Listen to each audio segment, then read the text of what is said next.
It was like having a cartoon bogeyman bogey-girl as a house guest. She started by vanishing from the sofa in the magical workshop, right in front of us, during a momentary lapse in concentration. I had been looking down at Evie, struggling with lingering shock and numb betrayal after her trickery with the fade stone. Evelyn's eyes were glued to a point on the floor, burning with embarrassment at her own transgression. Prem must have turned her head just enough for aim to slide into her peripheral vision. The coal sprite of black lace and pinched face on the sofa blurred into a shadow on the edge of three sets of consciousness, human and demon and abyssal, and then she went up in puff of black mist. Hey! I said to the empty air. Aim. Prem turned, snap sharp. Back. Here. Now. Evelyn huffed explosively. Calm down, this is just what she does. Unless you want to pin her to the wall with iron spikes. Ha ha ha. Aim chortled. Her voice came from behind the sofa, her laugh like a rusty awl dragged through a bucket of decayed bolts. Don't worry, silly magey wages and anime demon maids, I'm not running away. Go get Flissy. Then we'll talk magic. Real magic. I pinky swear double special promise, swear on my best little black dress. Which is every little black dress. Evelyn snapped, you're trying to get her to occupy the same room as me. I can see right through that. Just give her the information. Aim croaked like a broken frog. She won't be able to do this one alone. This spell's going to need more than one mage. Time to put your heads together, naughty kittens. I murmured. That was close to a worst-case scenario. Evelyn stared at the sofa cushions as if her gaze might burn holes through them and smoke out aim. I hesitated to touch her shoulder, she seemed on the verge of losing her temper again, and I felt a stinging, dull resentment that I didn't want to acknowledge. But I gathered my courage and touched her with my fingertips. Evie. I said. You won't be alone, I meant to say, but the declaration died on my lips. She had ensured I wasn't alone, either. Evelyn shot a single glance up at me, furtive and guilty. She couldn't hold it for long. Fine, she grunted. Evie. I said fine, she snapped. Go get her. Let's get this farce over with. So, with much to-ing and fro-ing and making certain that nobody went anywhere unaccompanied, we fetched Felicity down from upstairs, prying her out of whatever dubious heart-to-heart she was having with Kimberly, though thankfully chaperoned by 7 shades of serious scrutiny.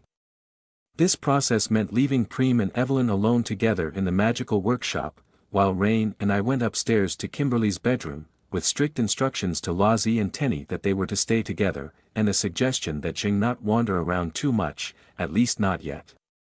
It felt like a magical version of that old puzzle about getting a cabbage, a goat, and a wolf across a river, in a boat that can only hold 2 at a time, without somebody or something getting eaten. Upstairs, Rain and I found a curious tableau. Kimberly was sat cross-legged on her bed, tucked inside a nest of blankets pulled up around her shoulders and neck, with Sevens perched not too far away, knees drawn up to her chest beneath the yellow robes. They looked very comfy and cozy. I yearned to join them, especially with the rain drumming on the roof and windows, the room a shadowy grotto of resumed safety in the depths of the house. Felicity was sitting on Kim's swivel chair by her desk, leaning forward with her elbows on her knees, hands together, sober-faced, as if she'd been listening intently to a grim tale. They'd heard us coming down the corridor, so the conversation had trailed off, but Kimberly seemed dry-eyed and calm, despite looking puffy-faced and a little strung out. Felicity managed to look guilty, ashamed, defiant, and somewhat worried all at once. I caught Seven's eyes quickly, but she was unreadably heavy-lidded, like a lizard caught in the cold. I assumed that meant there was nothing to worry about or that Sevens needed a mug of human blood. I made a mental note that somebody we trusted needed to talk to Kim, and soon. It's go time, Rain said to Felicity. Your little shit of a friend says you're needed. Let's bounce. Felicity stared for a second as if she couldn't believe her ears. Her good eye, her right eye, went wide with surprise, the burned-out left eye hanging dull in its socket of scar tissue. Then she nodded stiffly, picking up her sports bag and pulling herself to her feet like an elderly lady with terrible arthritis. She nodded once to Kimberly too, pulling the awkward smile of somebody who knew no words could suffice. I think I was the only one who noticed Kimberly raise her fingers as if to catch Felicity's hand. The gesture was so truncated, aborted before it could begin, but there was no mistaking the way her red, puffy eyes followed the older mage out of the room. As Felicity and Rain ducked out into the corridor, I lingered for just long enough to say, "Sevens, Kim, you two stay together for a while longer, please. Aim is still being difficult, to put it politely. Are you okay together, or do you want to swap with somebody else?" Kimberly stared at me, then stared at Sevens as if only just remembering that the blood goblin was right next to her on the bed. "Gwerk," went Sevens. "Sakai. We'll talk about video games for a bit." Kimberly stammered, Video games. Video games." Sevens wriggled a hand free from her nest of yellow robes and pointed one pale finger at Kimberly's computer. "Show me the one where you farm crops but also date girls. I saw you play it before. Want to see more?" I left Kimberly to get distracted by 7 Shades of Agricultural Dating Sim, and followed Rain and Felicity downstairs. The rest of the house was resuming around us, now unbound from temporary restriction in the disused sitting room. Lozzie bounced past in the front room, pausing to inform me that, Twill's on her way. When I asked who called, she only giggled. Tenny followed Lozzie upstairs. Curiously enough, she was leading Marmite by a tentacle, black silken appendage wrapped around one of his own segmented bone tentacles. Marmite trotted along quite happily. Perhaps Tenny wasn't going to require a new pet of her own after all. But then again, poor Whistle could hardly make friends with a giant invisible spider squid thing. Could he? "Stick together, please," I called after them as I hurried along in Felicity's wake. Zheng, of course, was impossible to truly control, but at least I didn't have to worry about her going off alone and getting ambushed by Aim. I suspect that Aim would have regretted such an ambush very much. What we did have to worry about, apparently, was Zheng going feral with the desire to hunt. By the time Felicity, Rain, and I stepped through the workshop door, Evie was yelling at her. "You're going to damage the bloody sofa. Stop that." Zheng had hoisted one end of the sofa up into the air with a hand, tipping it almost onto its end. She was peering at the dusty wall behind it, sharp teeth bared and lips peeled back, a resonant rumbling noise in her chest, searching for Aim. "Aim is not there," said Preem, in a voice like a silver bell. "RR," Zheng growled. "Oh," I said. "Oh dear, Zheng, please, no." "Zheng, yes." "Ha." Rain laughed. "Put it down." Evelyn snapped. "This isn't funny." "Come out, coward thing," Zheng rumbled. "Both formless and spineless." A voice cackled from under the table, "Oh, she's got me dead to rights there." Zheng dropped the sofa with a spine-jerking clunk. I was surprised it didn't just break in two. Me and Felicity both flinched. Evelyn huffed and tried to whack Zheng on the shins with her walking stick. I never got to find out if Zheng would have endured the abuse without retribution, because Zheng moved like greased lightning. She was across the room in a flash and down on her haunches to reach under the table.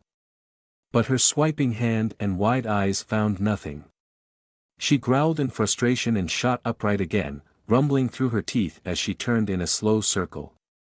From somewhere impossible to determine, perhaps beneath Evie's chair, perhaps behind the open door, or perhaps inside the cavity of the walls themselves, Aim let out a snorty giggle. Zheng showed her teeth in challenge. Felicity's hand lingered over the opening of her sports bag, too near to her shotgun. Perhaps whatever it was loaded with would work handily on Zheng.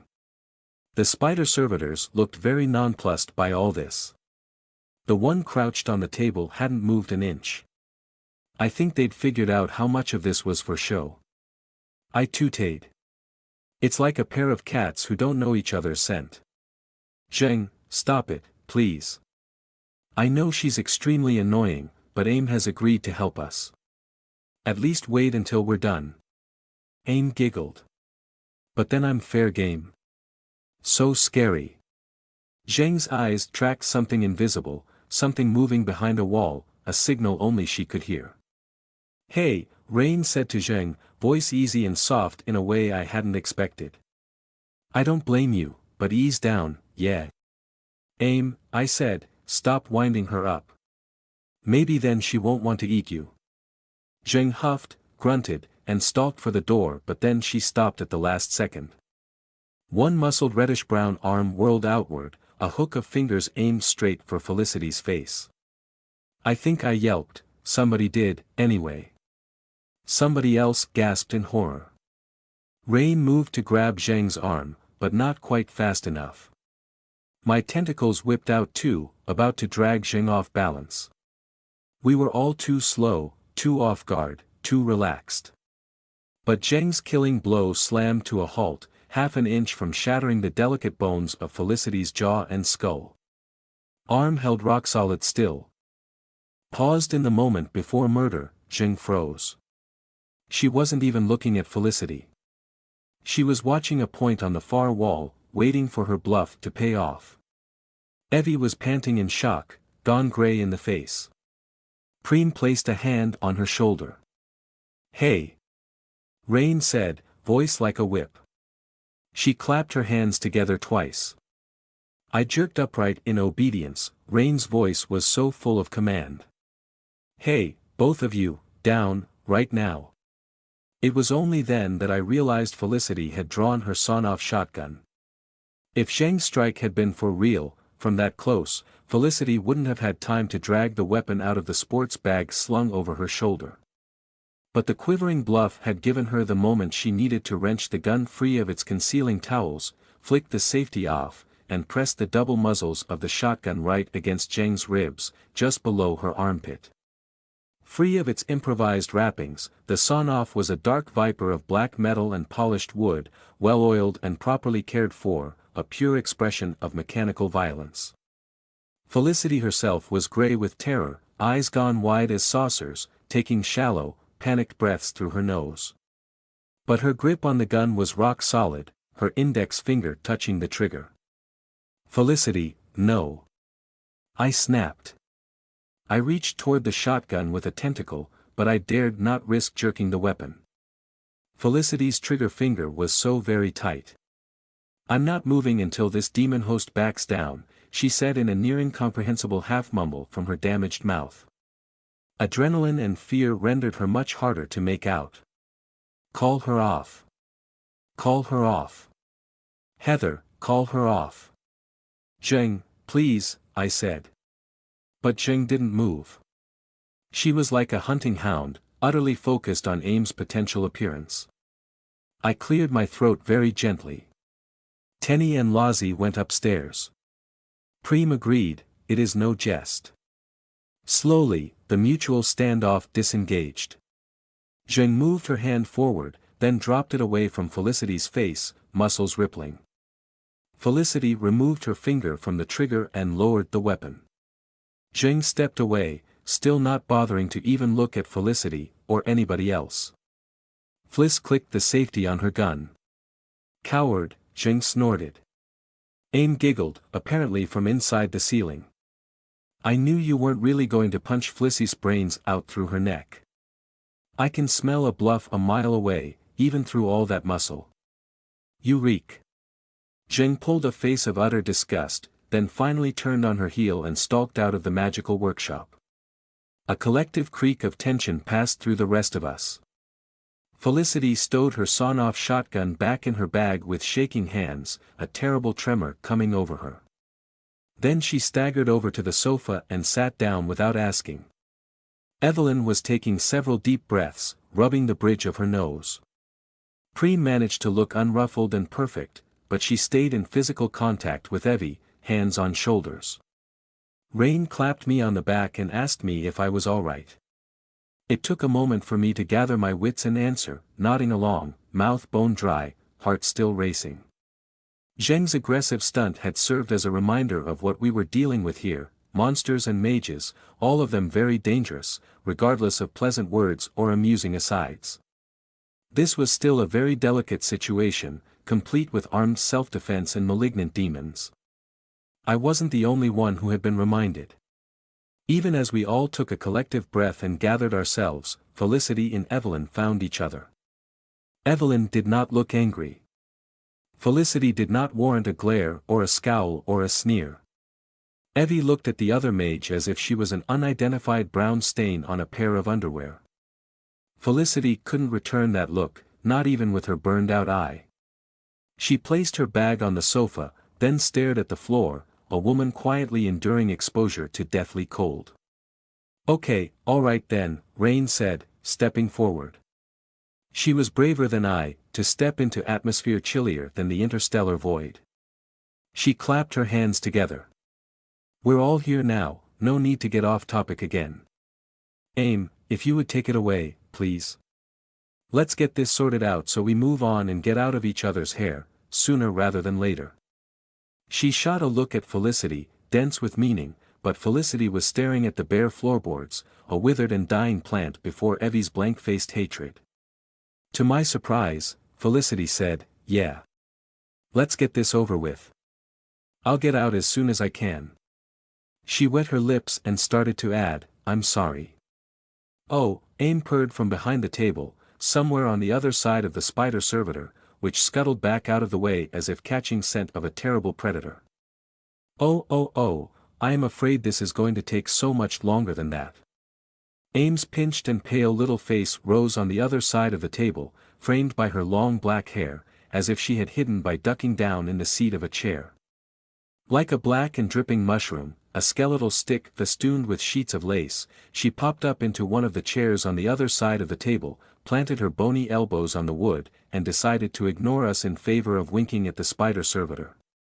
The spider was firmly unimpressed, standing stock-still and pointing its cluster of spike-tipped stingers at Aim's face. Well, said Rain. "There she is. You aren't quite what I was expecting."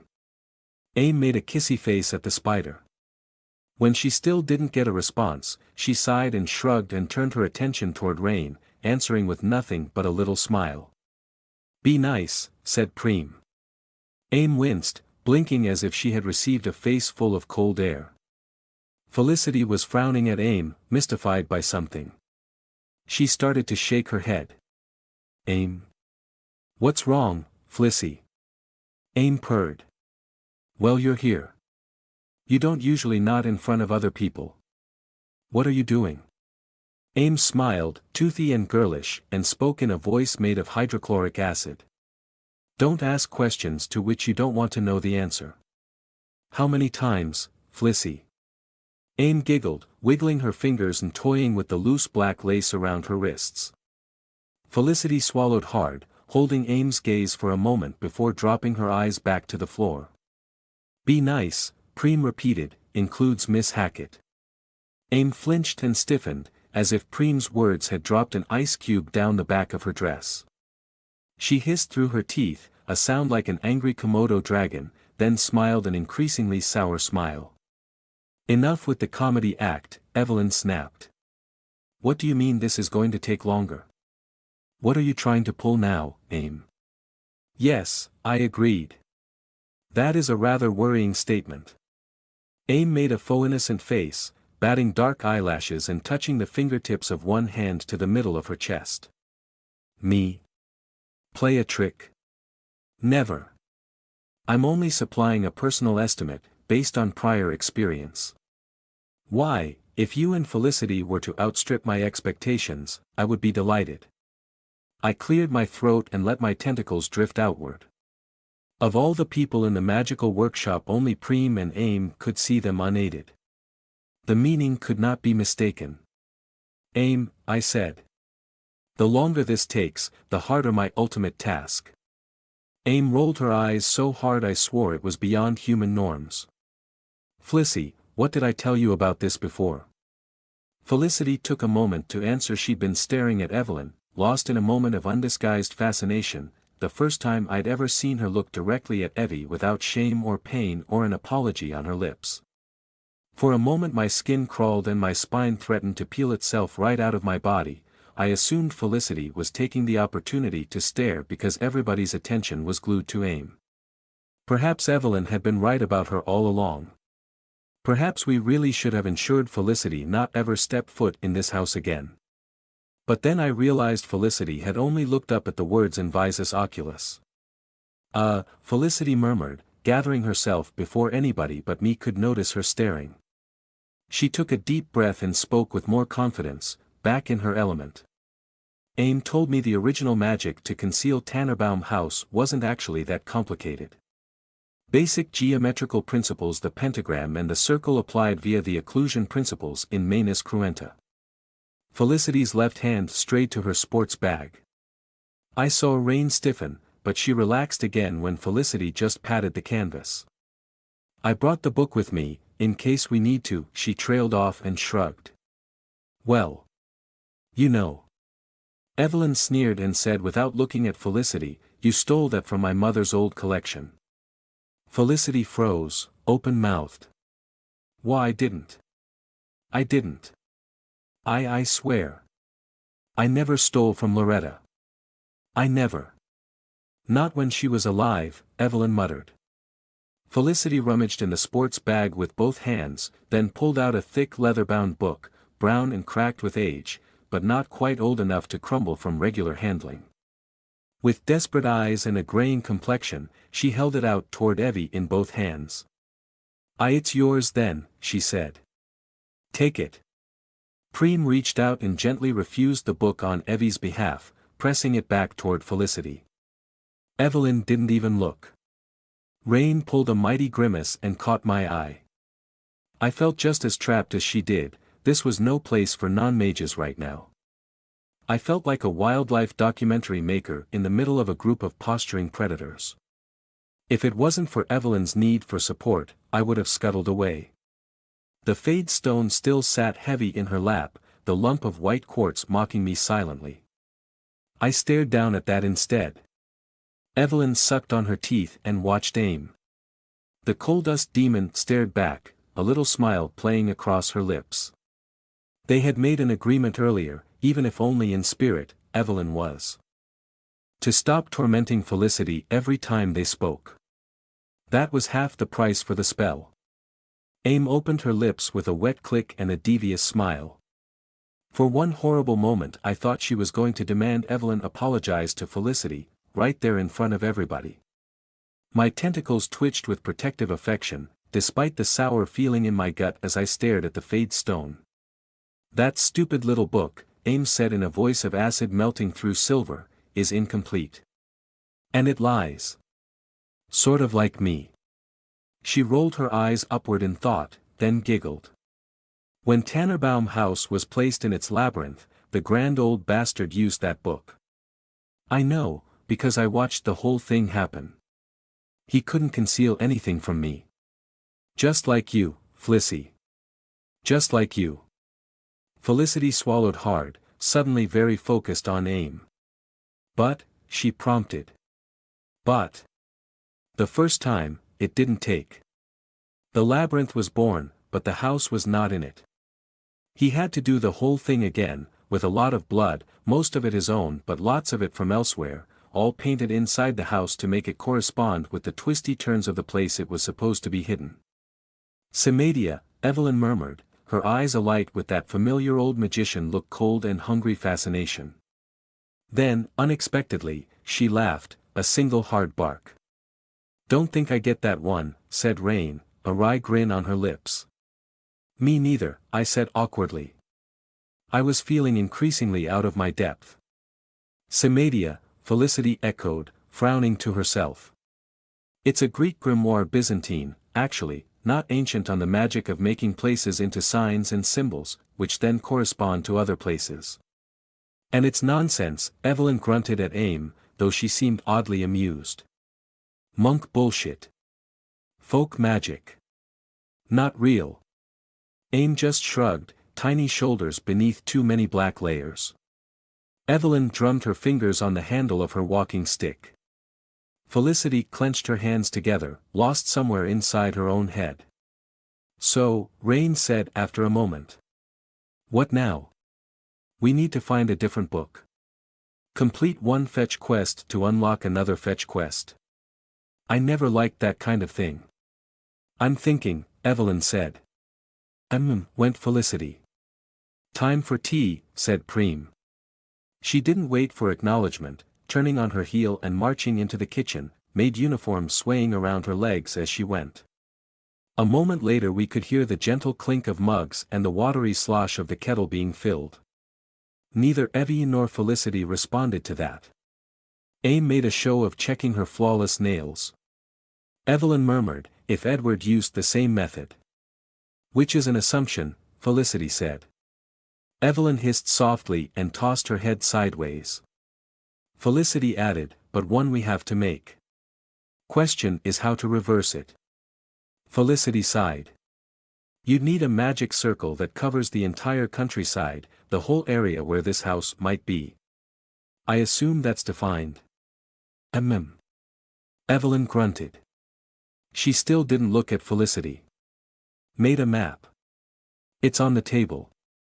Quite large, from here to Stockport.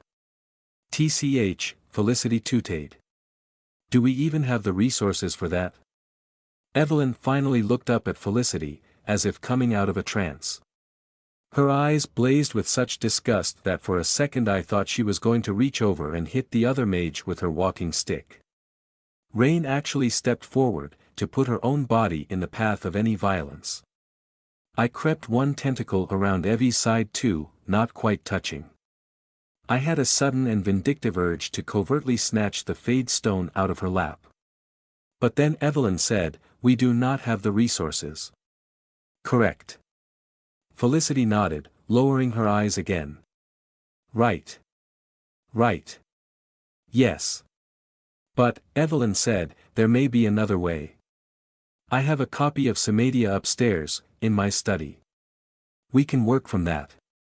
Are you going to try to steal that, too? Felicity looked up, moving only her eyes. No. The two mages stared at each other for a long and uncomfortable moment. On the far side of the room, on the other side of the table, Aim sank into a black cloud of her own lace and hair, a Cheshire cat grin in the threatening gloom from beyond the walls. Raindrops on the roof filled the room with static, broken with difficulty by the boiling of the kettle in the kitchen. I felt an urge to speak, but kept my mouth firmly shut. One of my tentacles touched a tip to the white quartz of the fade stone, then retreated. This was a mage thing. I had no place in this particular conversation, other than at Evie's side. Evelyn huffed and seemed to expand into her chair. Then let's get this over with before the end of the day.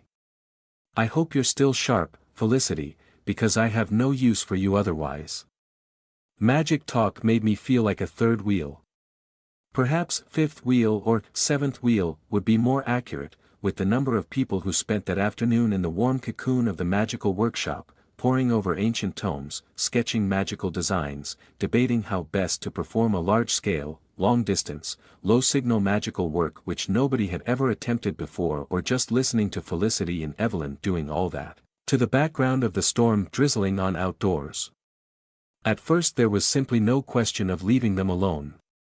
Even with Preem in the room to support and protect her mother, I couldn't dream of wandering off and leaving Evelyn with Felicity, let alone Aim as well. So I settled in with fresh coffee in a sandwich for lunch, listening to things I didn't understand.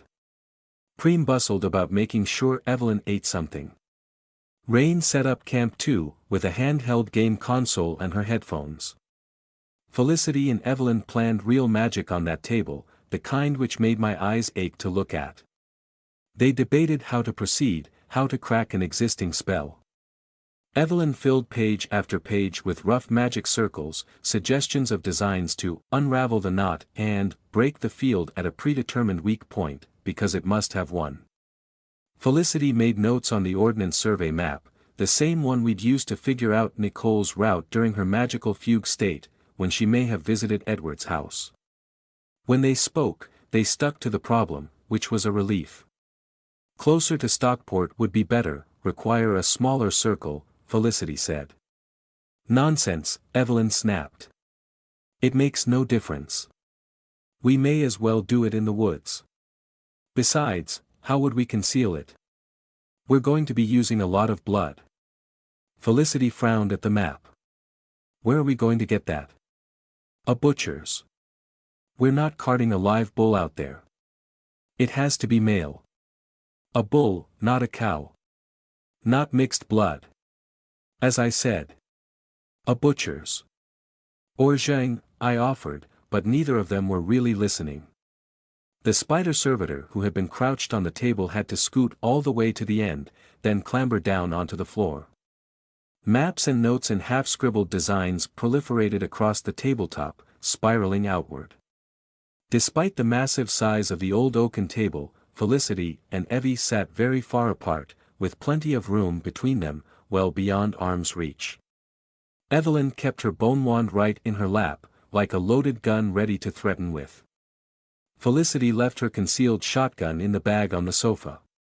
Preem often took up station on a chair equidistant between the two of them. Twill called us twice, to let us know she was on her way over, then to let us know she was going to be late because she was buying us all dinner. She didn't seem to understand the gravity of the situation, but nobody had the heart to tell her. AIM came and went seemingly at random, which kept spooking me, putting my abyssal instincts on edge, making my tentacles twitch and flinch at every errant shadow. She didn't seem to have much left to add after her cryptic reveal of how to hide a house. Sometimes she sat on the opposite side of the table, sharp chin in delicate hands, swinging her legs back and forth as she watched the mages work, like a child watching her mother at the stove. Other times she appeared on the sofa, dozing and bored, or lying on her stomach and waving her feet in the air inside thick black socks. Once or twice she materialized in front of the gateway at the far end of the room, going up on tiptoes to examine Evelyn's handiwork, the huge mandala design which cupped and surrounded the doorway of blank plaster cut into the wall. Evelyn gave her a sour, dark look, but didn't complain. It wasn't as if AIM was a rival mage, stealing her secrets. Felicity tried not to look at her, suppressing tension in her shoulders whenever AIM was too close. Occasionally AIM vanished altogether. Once I thought I heard low voices from over in the utility room, Zhang and AIM speaking to each other, but that couldn't be right. Later on, when we were approaching an entire hour of endurance, AIM sat across from me at the table, staring and smiling with the manner of an irritating child who knows she is technically not breaking any rules by watching an adult, but is nonetheless being an intentional irritant. What do you normally do for fun, AIM? I asked eventually. I'd meant it mockingly, but I couldn't quite manage the tone. I like to read poems, she answered with an innocent little moo, a dimple in her cheeks, and a voice like a rusty nail in salt, paint watercolors, and take long walks on the beach. What about you, squid brains? I couldn't stand it, AIM, that answer, this whole situation. I was terrible at waiting. I always had been ever since Signet Children's Hospital, since the long and lonely hours in that blank gray place, coupled with the unspoken pressure to not acknowledge that one could not in fact get up and leave. It wasn't polite to draw attention to one's confinement. Good girls waited to be dismissed, for the proper times to go to the common area, to go to one's room, to see the doctors. Good girls waited and did not ask. This was hardly the same, sitting in a familiar and safe place, deep in the heart of the truest home I'd ever known.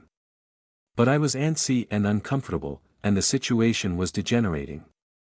At first, Felicity and Evelyn had swapped theories and suggestions at speed, but as the hour wore on, they slowed down, retreating more and more to their own ends of the table. It wasn't a resumption of hostilities that we could have dealt with. It was something far worse, something I couldn't help. They were running up against a brick wall, running out of ideas, running on empty. Two mages with their heads together, if only in metaphor, were not enough for this spell. Evelyn grew grumpy and monosyllabic. Felicity went quiet and timid. I felt trapped. The fade stone didn't help. The lump of white quartz sat at Evie's elbow while she worked. I kept looking at the thing to check it hadn't moved. Every now and again I replayed my memory of the last few moments, trying to locate Evie and see if I could recall exactly where she'd been. Deep down, I was a little sore at her earlier deception. I ached to talk with her about that, but now wasn't the time. Now was the time for mages to do magic, no matter how much I wanted to bend her ear about tricking me. After an hour, I decided it was probably safe to excuse myself. The strange truce between Evelyn and Felicity had developed into a professional understanding, but now it was dormant, hibernating.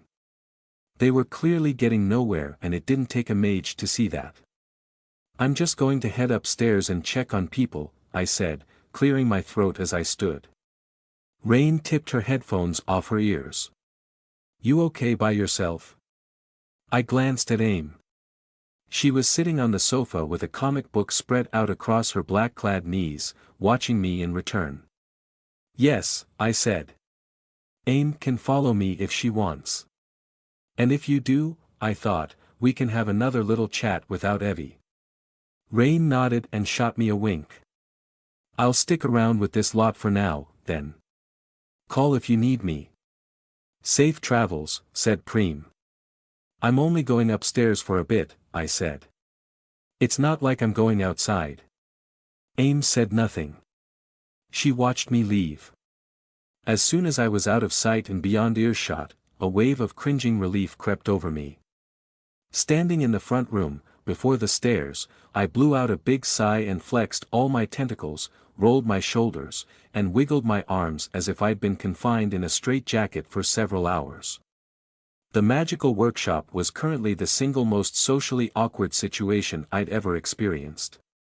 And it wasn't going to end any time soon, certainly not by nightfall, not by the way the technical conversation had slowed to a crawl. Evelyn and Felicity were both grinding their minds down to stubs. There was only one thing for it: I needed a social butterfly of infinite grace and lubrication. I mounted the stairs and made for Kimberly's bedroom. The raindrops on the roof tiles had scaled down their pounding fury, the static haze which drowned out thought now reduced to a background plinking on the windows.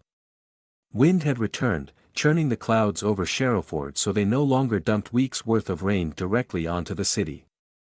I paused by the window to watch. The unnatural quality in the storm had moved on, withdrawn back inside Aim, leaving merely a grey and gloomy day outdoors. Tenny and Lozzie were busy in their bedroom. Low voices floated into the corridor, voices like one might use to speak to a dog. I think they were fussing over Marmite. Kimberly's bedroom door was still wide open near the end of the upstairs corridor, opposite the left-hand L-shaped turn to the empty rooms full of ancient crumbling furniture and boxes of bric-a-brac. As I padded closer I heard the click-click of a computer mouse and the occasional clackety-clack of fingers on a keyboard. Moore. That was Sevens. No, the other one, the artist. You have to give her a present before the event will fire. How do you know that? Kimberly asked. Click-click went her mouse. Aren't you? She's cute. Yes, she is. I like the cottagecore aesthetic. But that doesn't answer the question. Game EFFIQs. Still not an answer. Kimberly sighed. But don't. Please. I don't actually want to know. Sure, we'll date the artist lady, then. But I do prefer the goth. You would. Kimberly laughed with astonishing awkwardness. I announced myself with heavier footsteps, a cough, and a little knock on the door frame, but I still managed to make Kimberly jump in her computer chair. Her hands flew up from the keyboard like I'd caught her looking at questionable websites, though the screen was filled with a pixelated farm. She jerked her head around to stare at me, blinking and flushed all of a sudden. Heather.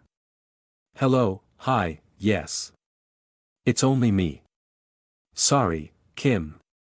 7 Shades of Suitably Supportive was draped over the side of Kim's chair, long yellow robes trailing down the arm and pooling across the floor like liquid sunlight on melted gold. Kimberly's elbow actually rested on a fold of those robes. Sevens peered at me around Kim, little black and red eyes watching me with knowing intensity. It's all right, said Kim. I'm just a bit tense. I nodded and then proceeded to stand there like an utter lemon, feeling guilty for interrupting the video game session, but not certain how to proceed. Kimberly swallowed, paralyzed by proxy. She was still wearing the clothes she'd slept in, pajama bottoms and all. She looked terribly vulnerable, her auburn hair in need of a wash, her face pale and greasy, something shivering about her frame. Sevens blinked like a large cat, slowly and luxuriously. She was probably fully aware of my sudden dilemma. So, Kimberly ventured, breathing too hard, speaking stiffer than a wet t-shirt left outdoors in Arctic cold. So how's it going so far? Downstairs, I mean. How is it coming along? Oh, I said, almost as awkward. Well. It's going. Kimberly nodded. Good. Good to know. That's good. Kim and I stared at each other for a long moment. Kimberly's expression told me that she was trying very hard, but if this went on much longer then she was going to crawl back into bed and start crying. Oh Kim, I am sorry, I sighed all at once, bulldozing the small talk aside and stepping into the room. That was a lie. It's not going great down there. We've managed to avoid a thermonuclear exchange, but they're not getting anywhere with this spell. And I suspect that has nothing to do with a failure to work together, nothing so absurd as that. I think it really is that difficult. Ah, Kim said. She even managed a tiny smile, though with some difficulty. The authentic Kimberly peered through the awkward shell. But you don't want to hear about magic, I know, I'm sorry. I stepped a few more paces into the room and peered at the computer screen, then at Sevens. I really came up here to fetch Sevens. Somebody's going to have to break that stalemate down there. I'm watching, Sevens rasped. Busy.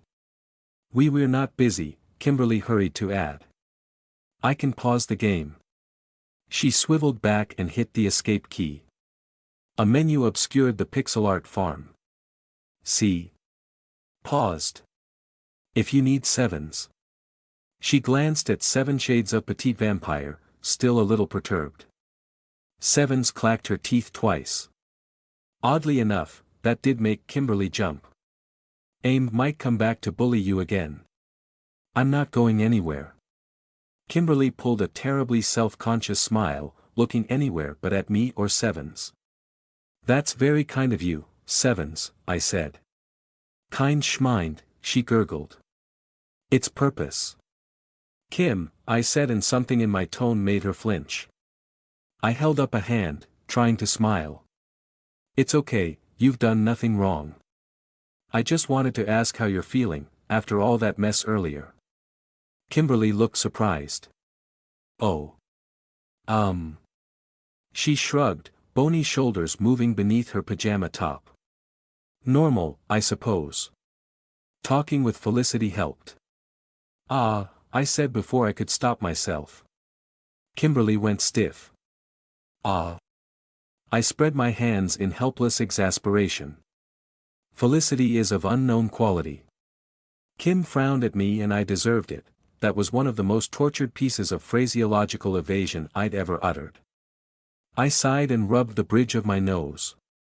I'm sorry to say this, Kimberly ventured, roused in defense for once, but that seems hardly fair. Quite judgmental. Don't you think so? Sevens agreed. I'm sorry, I said.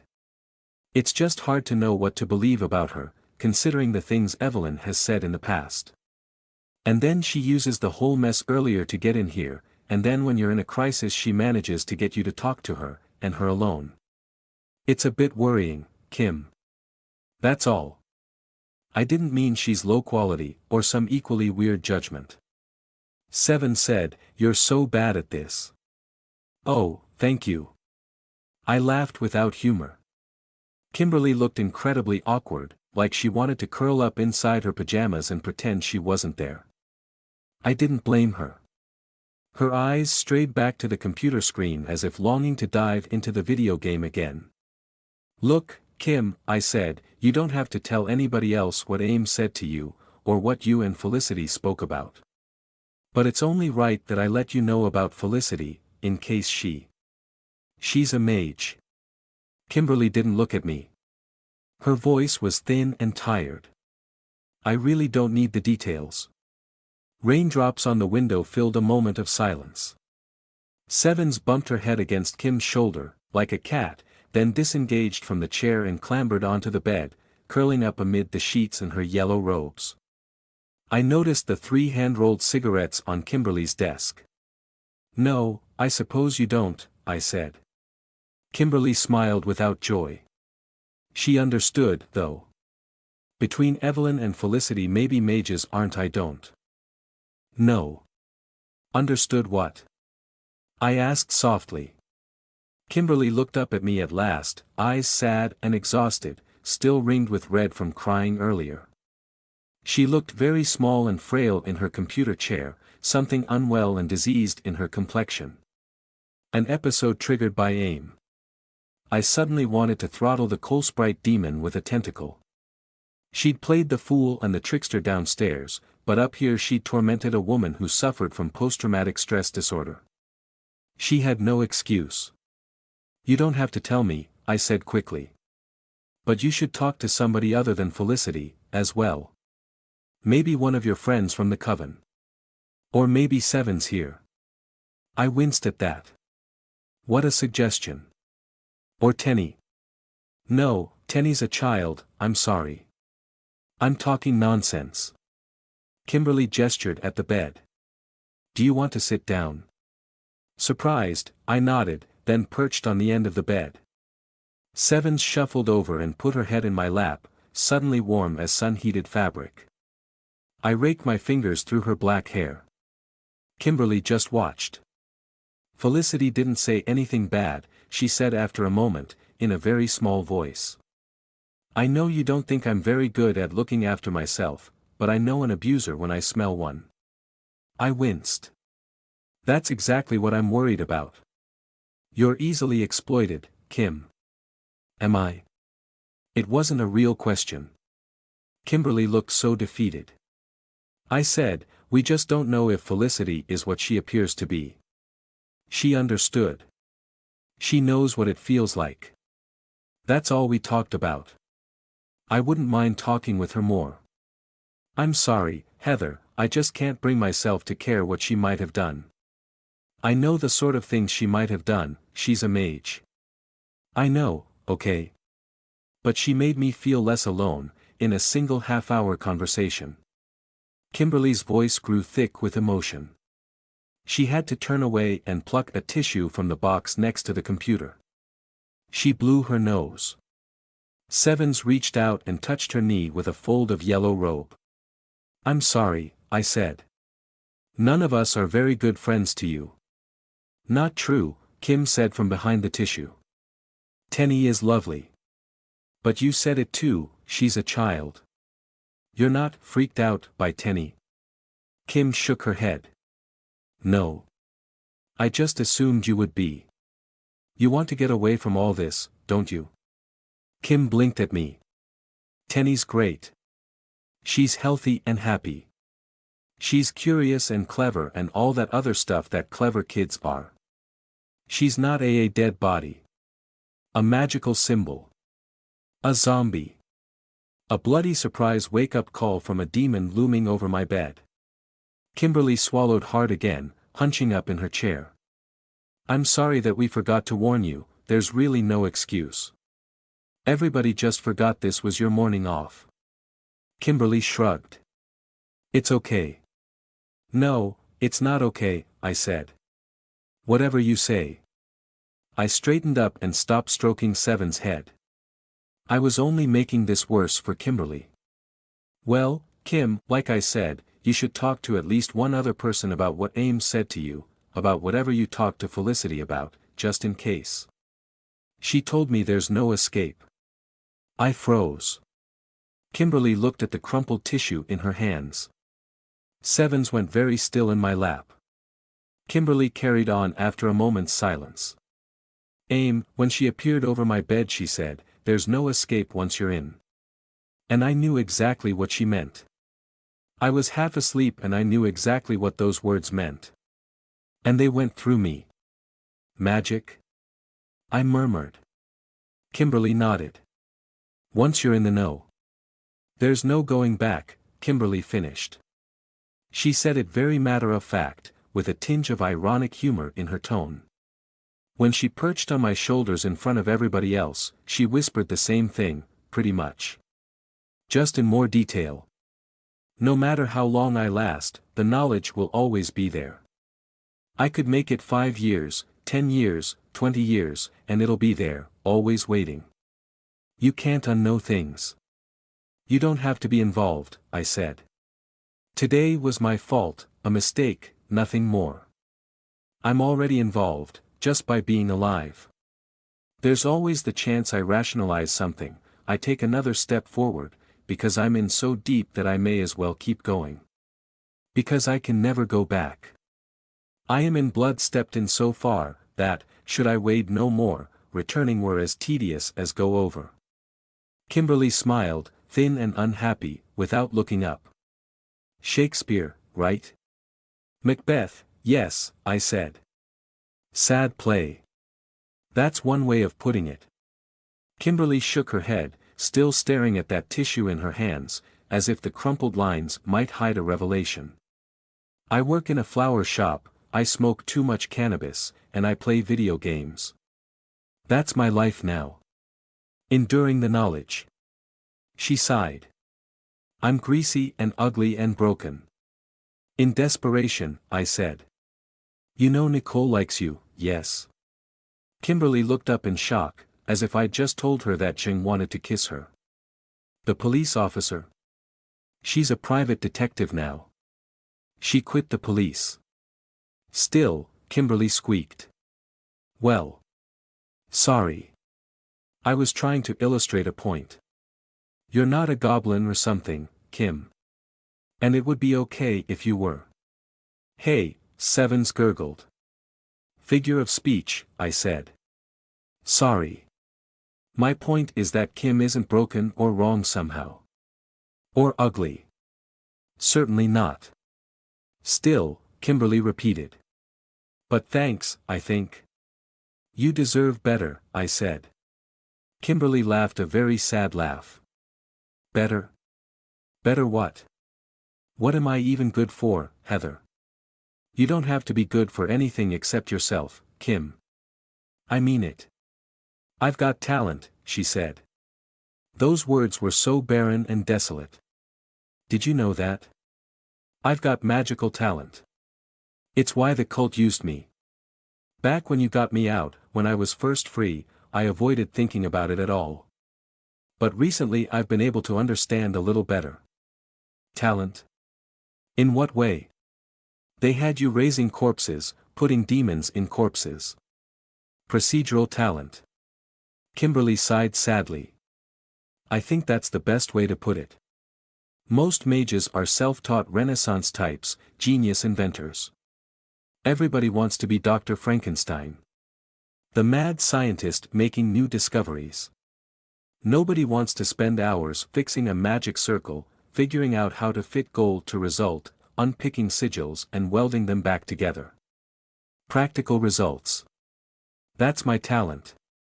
And you used that talent to save Preem, I said. You put her back in her body that one time. I did. Kimberly didn't seem proud or happy about that.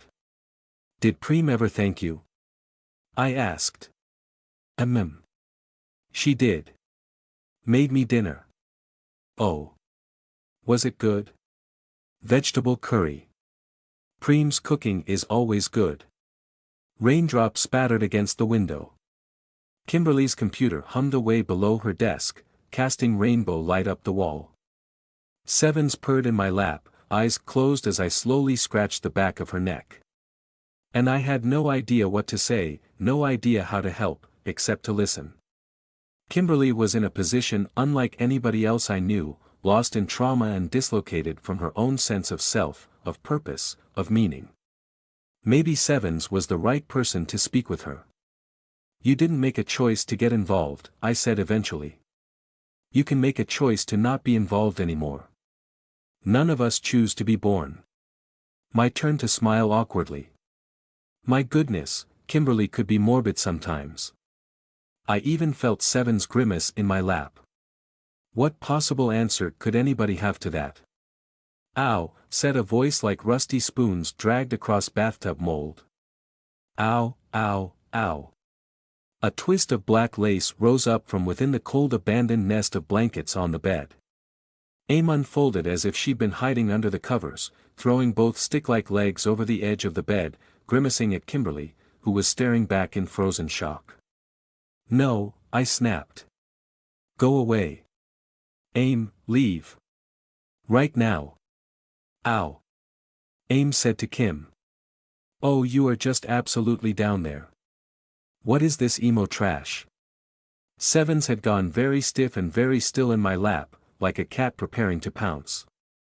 I could feel that her eyes were wide open, fixed on Aim. Emo.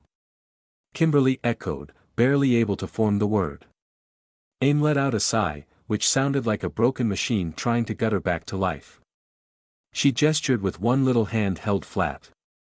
You're right, nobody gets out of this. Look what happened to your old cultist friends when they tried, mine's eaten by a giant eyeball in the sky. You're still walking about and breathing and pining after women you're too scared to talk to, so that's one up for you. But this whining. Really? Aim. I snapped. My tentacles unfurled behind me, ready to pluck her off the sheets and throw her out of the window. But Sevens grabbed my thigh and squeezed hard. I flinched, confused. Kimberly was looking Aim up and down, eyes wide, mouth hanging open slightly, as if a live dodo had just appeared in her bedroom. She managed. Aim cupped one of her own ears. Yes. You're just a weird little goth kid. Aim blinked once, poleaxed. She paused, cleared her throat, and sat up straight. And what if I'm a demon? Your voice is horrible, Kimberly said. What happened? Excuse me. Aim whined, a noise like a grinding engine. Sorry, I'm not ASMR quality. Ha. Slowly and deliberately, Kimberly turned away from the Lysantar demon on her bed. She picked up one of the hand-rolled cigarettes from her desk, fumbled around for a lighter with a shaking hand, and stuck the roll-up in her mouth while she held the flame to the other end. Aim, I repeated myself. This is deeply offensive. You. Guriek, went Sevens. Aim turned to stare at her. For a moment the two creatures had a tiny standoff, Sevens intent as a wild cat, Aim curious and slightly confused. Then Kimberly got her reefer properly lit.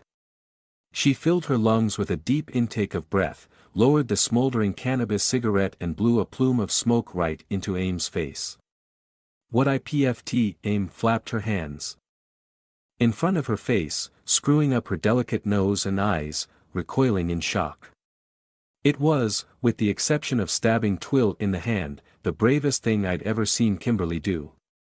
And the weirdest. She didn't even seem to register what she'd done. After the single plume of admittedly strong-smelling smoke, she stubbed out her reefer in the ashtray on her desk, and stood up, looking somewhat shaky but resolved. Kim. Evelyn and Felicity don't need peeling apart, or encouraging closer, she said. They need a third head. They need a procedural mage. Are you sure? I asked. As I spoke, I saw Aim melting back into the nest of blankets in the corner of my eye, muttering about smoke and stench. Kimberly nodded, then swallowed very hard, then blinked several times, eyes watering. I'm going to need a hand downstairs though, please, or I'm going to get lightheaded and fall over. Kimberly fragile, underfed, vulnerable Kimberly Kemp, a woman more than 5 years my senior who I couldn't help but think of as younger than me, with a permanent shiver in her heart and a haunted look etched into the lenses of her eyes, descended into the house to join the other mages. She was right to ask for support. Kim spent the entire journey leaning on my arm. I even wrapped a tentacle around her waist to help hold her steady. I asked permission and warned her first, made absolutely certain she understood what I was offering, and indicated the exact spot where my invisible appendage would make contact with her garish purple hoodie. She had extracted the garment from a pile of half-clean laundry, revealing a wraparound illustration of an elegant, gauzy, glamorous lady elf inhaling a huge lungful of green smoke from a bong shaped like a tree. Not exactly a suitable aesthetic for a real-life magician, but I respected Kimberly's desire to armor herself with her personal tastes, no matter how fanciful those tastes may be. She still flinched when I touched a tentacle to her waist. Emotional time dilation stretched out that journey to the point of impossibility. I was too much in sync with Kimberly. From the upstairs hallway to the door of the magical workshop, a distance I walked multiple times every day, the same route I shuffled and stumbled every morning on my way to breakfast, seemed to expand into a 15 or 20-minute trudge. It was as if we picked our way through a jumbled maze of corridors and empty rooms, swaddled by the warm enclosing darkness of the house, made quiet and secret by the drizzle of rain on the roof tiles. Kimberly took the stairs down with shaking legs and trembling feet. Adrenaline, the cannabis in her bloodstream, or the impending submersion in something she'd spent months running away from, or all three of those at once. I was not going to rush her. She paused at the foot of the stairs to look at the stout wood of the front door for a very long moment. Maybe she was thinking of leaving. I didn't say anything. It wasn't my place to convince her otherwise. But then Kimberly forced down a deep, shuddering breath, and pulled me onward to the kitchen, and the magical workshop beyond. Sevens had trailed in our wake for a while, dragging her yellow robes along the floor and whispering down the steps, but I wasn't surprised to find her gone when I looked back. Aim had vanished somewhere too, I didn't really care where, as long as she wasn't setting up an ambush for Evelyn. Raised voices floated from the workshop, filling the gray light in the kitchen. "We're cutting," Evelyn snapped. "Not building. Don't make me repeat the principle a third time. Do I need to have Preem fetch a pair of scissors to illustrate?" "Scissors, exactly," Felicity said in her natural mumble, half her voice trapped behind the fused corner of her lips. "Scissors, that's perfect." Evelyn's reply oozed sarcasm. "Oh, yes, use a metaphor. I instantly understand what you're talking about." Felicity's voice shook, she still couldn't stand up to Evelyn's anger. "Scissors are a device with which to cut. But they have to be built." A sharp huff of breath. Rain, laughing to defuse the situation. A liquid acid giggle. Aim, enjoying the pre-fireworks show. "Oh no," I hissed to myself as I helped Kimberly toward the magical workshop door. "They're already arguing." "Kim, I'm sorry, I don't think you want to step into that. Wait at the table, I'll see what I can do." But Kimberly dragged me onward with a surprising burst of energy. She paused on the threshold of the magical workshop, leaning on my arm, the toes of her fluffy socks not quite touching the junction between kitchen flagstones and ex-drawing room floorboards.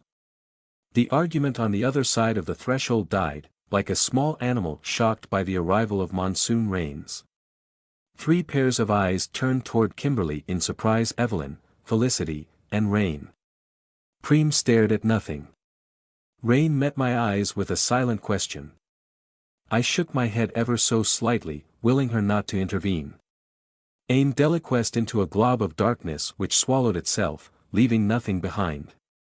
Kimberly stood there, hanging on me, breathing unsteadily, eyes roving over the magical workshop, over the notes and sketched circles and open tomes on the table, down to the gateway mandala at the far end of the room, the vast and unique wonderwork of membrane breaching that she had helped create.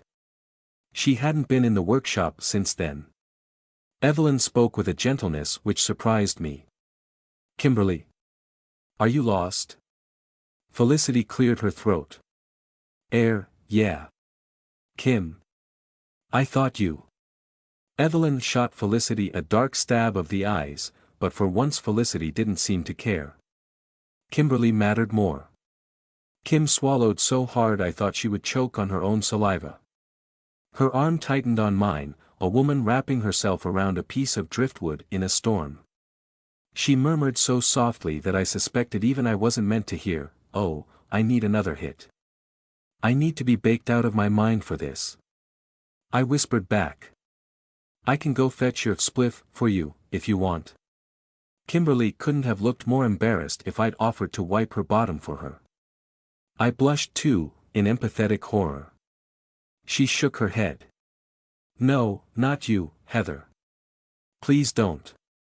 Okay. Okay. Kim finally let go of my arm and shuffled sideways, bumbling into the door frame before righting herself, treading water over the yawning void of a dark ocean. She drew herself up, not so very tall, but for a moment she seemed as tall as Rain. I'm sure, she tried once, then faltered. Felicity caught her eye and nodded. Kimberly rebooted, though she couldn't look directly at anybody as she spoke on. I'm sure both of you are very knowledgeable and capable magicians. Well, no, I know that for a fact. Sorry. But you're like professors without any graduate students to do all the actual work. Oh, went Rain with a big silly wince. Burn. What would you know about graduate students? Evelyn asked. I tooted. Evie. Kimberly balked. And maybe that wasn't the best metaphor. I mean, you're not great at. That was wrong of me to say, Evelyn snapped, coloring in the cheeks a little. I apologize. Explain, please. Kimberly screwed up her eyes, like she had a headache. Neither of you are very good at all this grunt work. Experimenting, yes. Genius, yes. Not the slow stuff. Procedural stuff. You want to help, Felicity said. She made it sound like you want to ascend the scaffold and tie the noose. Want is maybe a strong word. But earlier. Kim and Felicity both looked so terribly morbid. But then Kim smiled. It was bruised and pale, but it transformed her face from strung-out victim to wickenweed pixie. She almost laughed. I meant everything I said. I just changed my mind. I can do that, I think. Kimberly, Evelyn said with a sharp sigh. You don't have to martyr yourself. You don't owe us anything, I keep telling you this, and you didn't have a debt in the first place. Even if you did, you've already done more than enough. I owe you, you do not owe me shit. Go back upstairs. Actually, better idea, wait for Twill and then have her take you out for dinner or something. Go out, forget about us for a few hours. Kimberly took a step over the threshold of the magical workshop. I let my tentacle slither out from around her waist. She stood free. It's not for you, Evelyn, she said. I'm sorry. Welcome, said Preem. Kimberly flinched at that, then nodded awkwardly at the demon maid. Evelyn pinched the bridge of her nose. Heather, is this your doing? I shook my head. Not at all. I'm just respecting Kim's wishes. Big respect, said Rain, raising a fist as if for a bump. Yo. Kimberly mimicked the motion, awkward and uncertain, looking as if she'd never made a fist in her life, let alone raised it to anybody. Look, Evelyn went on, working herself up into a lather. Kim, I understand you want to assist, but what could you possibly do here? You don't even comprehend what we're working on. I doubt Heather could have explained it to you, no offense, and there's already 2 mages working on this. It's already utterly unprecedented. I don't think we need more. This is only going to hurt you. Kimberly nodded at the table. That draft for a circle, the one by your elbow, I can tell it's wrong from here. What? Evelyn frowned in disbelief, then glanced at the sketched magic circle on an open notebook page, then back at Kimberly. The inner ring is too busy, you're putting all the weight of action on one part of the design. You should be using something other than Latin for the ignition. And I don't know what you're doing with the outer ring, all the proportions are wrong.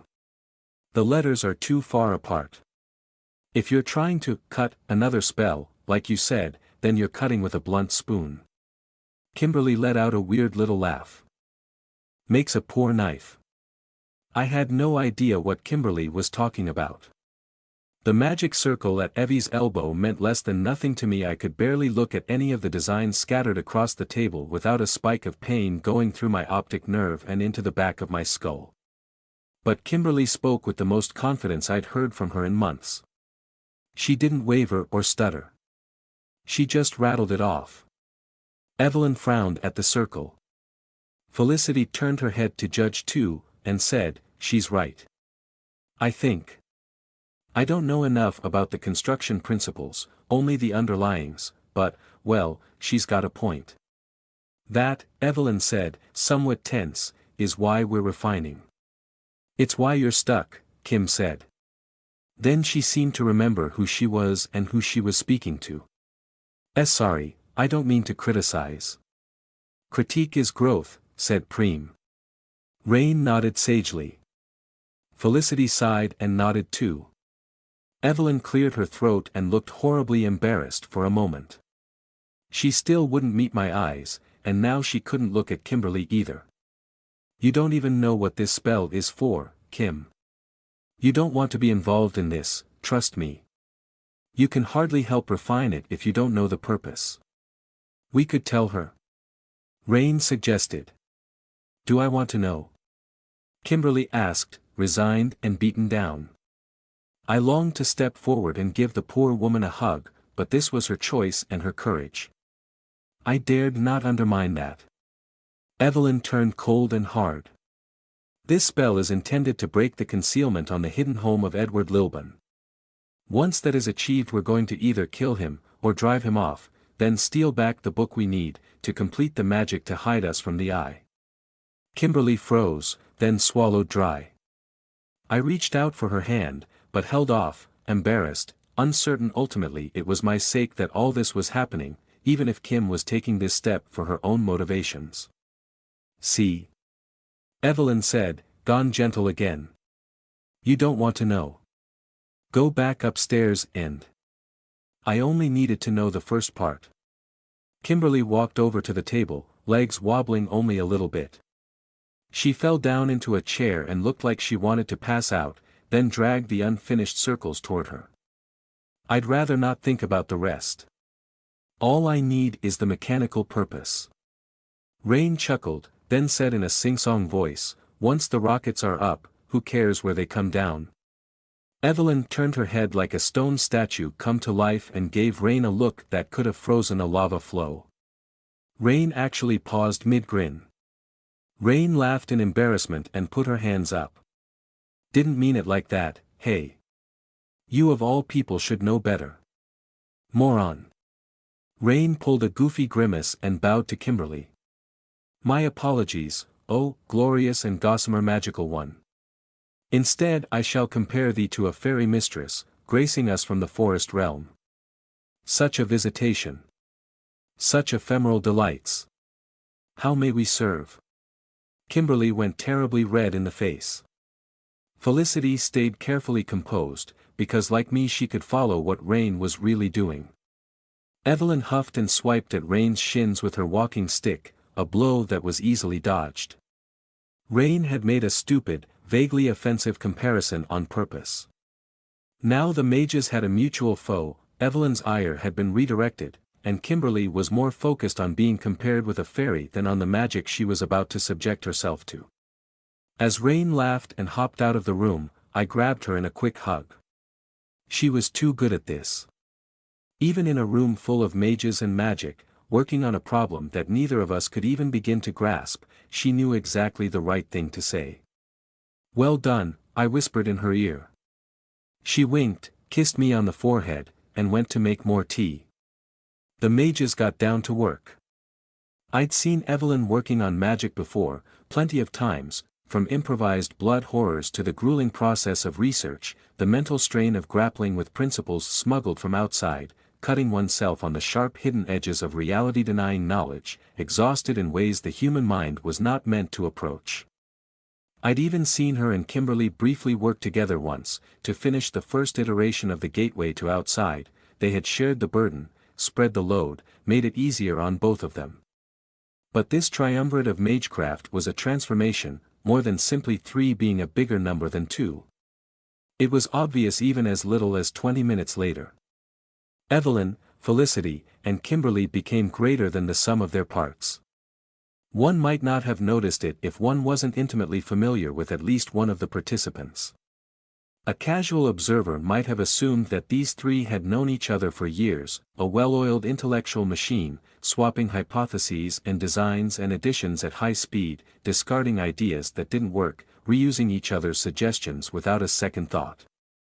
The 3 mages were not identical in their functions. Obviously Evelyn supplied the focus, the dive for specificity, the edge of the blade. Felicity had her head in the clouds, on concepts and generalizations and pure thought. Kimberly consolidated their work and turned it into concrete function, checking that everything actually joined up and fitted together and wasn't about to fly apart as soon as they hit the metaphorical on switch. A couple of times in that first hour they did actual magic. Felicity and Kimberly had to stand up and back away as Evelyn put some minor part of the spell into practice, running some tiny sub-circle of the ultimate design, making sure it didn't short-circuit or explode in her hands, figuratively speaking, I hope. Spitting Latin, feeling the room go flash-cold, thanking Preem for wiping the spittle from her lips. Evie was in her element. I'd never seen her like this before. I'd never seen her doing magic and it just flowing. To be fair, I'd never seen Kimberly like this before either. Or Felicity. The research and application was taking a toll, but the toll was so much less than any one of them would have suffered alone. Preem wafted in and out on silent skirts, bringing tea, supplying biscuits, ensuring adequate hydration. Evelyn muttered to herself, producing designs and sub-designs and variations and corrections at high speed. Kimberly once held Felicity's hand under the table, surprising the older mage. They thought nobody else noticed, but I did. Rain and I were totally surplus to requirements. Twill was going to be bored out of her mind once she arrived at last, unless she wanted to go play video games with Lozzie and Tenny. And there was nothing magical about this. It wasn't about the magic, it was about the mages. AIM threatened to ruin the whole thing. The abrasive little madam had been gone for nearly an hour, nowhere to be found. I even popped upstairs to check on Lozzie and Tenny, and Marmite Tenny was playing the same farming game that Kimberly had, but on her console instead of a PC, with the tarantula squid friend half in her lap, watching the screen. I briefly went looking for Jing too, only to find her huge and asleep in our bed, lying on her back with her hands on her chest, the room unlit beneath the rain pattering on the roof and the window. She rumbled in acknowledgement when I stroked her hair. "Are you feeling okay?" I asked. "I am lying in ambush," she rumbled without opening her eyes. "For AIM. For the shape-shifting coward, yes. Well.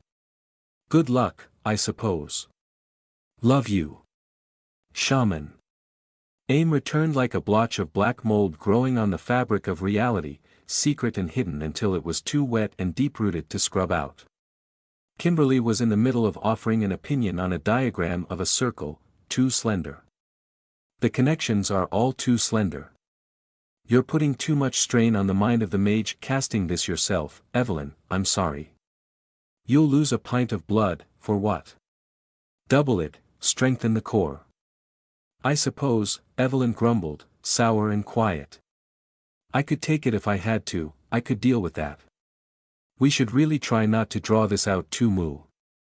Always with the self-sacrifice, purred a voice like boiling tar poured over dry ice. It was the first thing AIM had said since she'd vanished. Anybody would think you're a masochist, sweet bun. Get it out of your system, have Heather tie you up and tickle you unconscious or something. Don't let it ruin your craft. AIM oozed out of nowhere, right onto the chair at the far end of the magical workshop table, grinning like a skull. I flinched, because I was quite close to the unsettling visual effect. It was only when she spoke that I realized she'd been slowly materializing there for several long minutes, starting as a point of dripping shadow in one's peripheral vision, then expanding like damp-fed spores, until she was large enough to sluice away from the air and slap down into the chair. The poor spider servitor behind the chair skittered backward, spike-tipped stingers raised and quivering. The poor things were terrified of Aim, like she was a rarely encountered natural predator. Why they didn't fling themselves at her and tear her to pieces, I had no idea. "Hey, yo," said Rain, who had contrived to appear in the kitchen doorway at the sound of Aim's voice. "Don't make me go get Jeng. You keep that mouth shut around these three, they're working hard." Aim flapped the lace ends of her sleeves and pulled a dubious smile at Rain. "As if you or that giant lumbering fool could make me do anything. Besides." She slapped the table lightly with her fingertips. "I'm helping. I'm offering a useful suggestion." "You're interrupting," Evelyn grunted. She pointedly did not look at Aim. "That's what you're doing." "I'm checking on my investment," Aim said, feigning seriousness. She met my eyes and winked. I stared her down, still angry about. Earlier, angry about how she'd hurt Kimberly, but unwilling to disrupt and derail everything by having it out with her right then. "This isn't the time, Aim," I said. "You're lucky these three are busy. Go away. TCH. It's always the time. And where else can I go? I'm here, I'm near, and you better get used to it." Felicity swallowed hard and raised her eyes to meet Aim. "Actually, I agree with Heather," she said in her usual half-mumble. "We're trying to get this finished. The longer we take, the longer." It took me a moment of dull shock to realize who had sworn with such a blunt and bland tone, Kimberly. She was staring at Aim with all the mildly frustrated ire with which one held for the local disruptive stray cat, stealing things off windowsills and defecating in flower boxes. Aim stared back at Kimberly, a little surprised, ignoring Rain, then slowly grinned. "Hoping for an in, are we?" she purred like rottenwood writhing with maggots. Kimberly hesitated. "I told you to foo." Kimberly had gone dark red up to her ears. She clattered to unsteady feet. "That's not why I'm doing this," she cried. Felicity had gone white in the face, staring down at the open tome in front of her, not breathing. "Aim," I snapped. "That is terribly rude and uncalled for."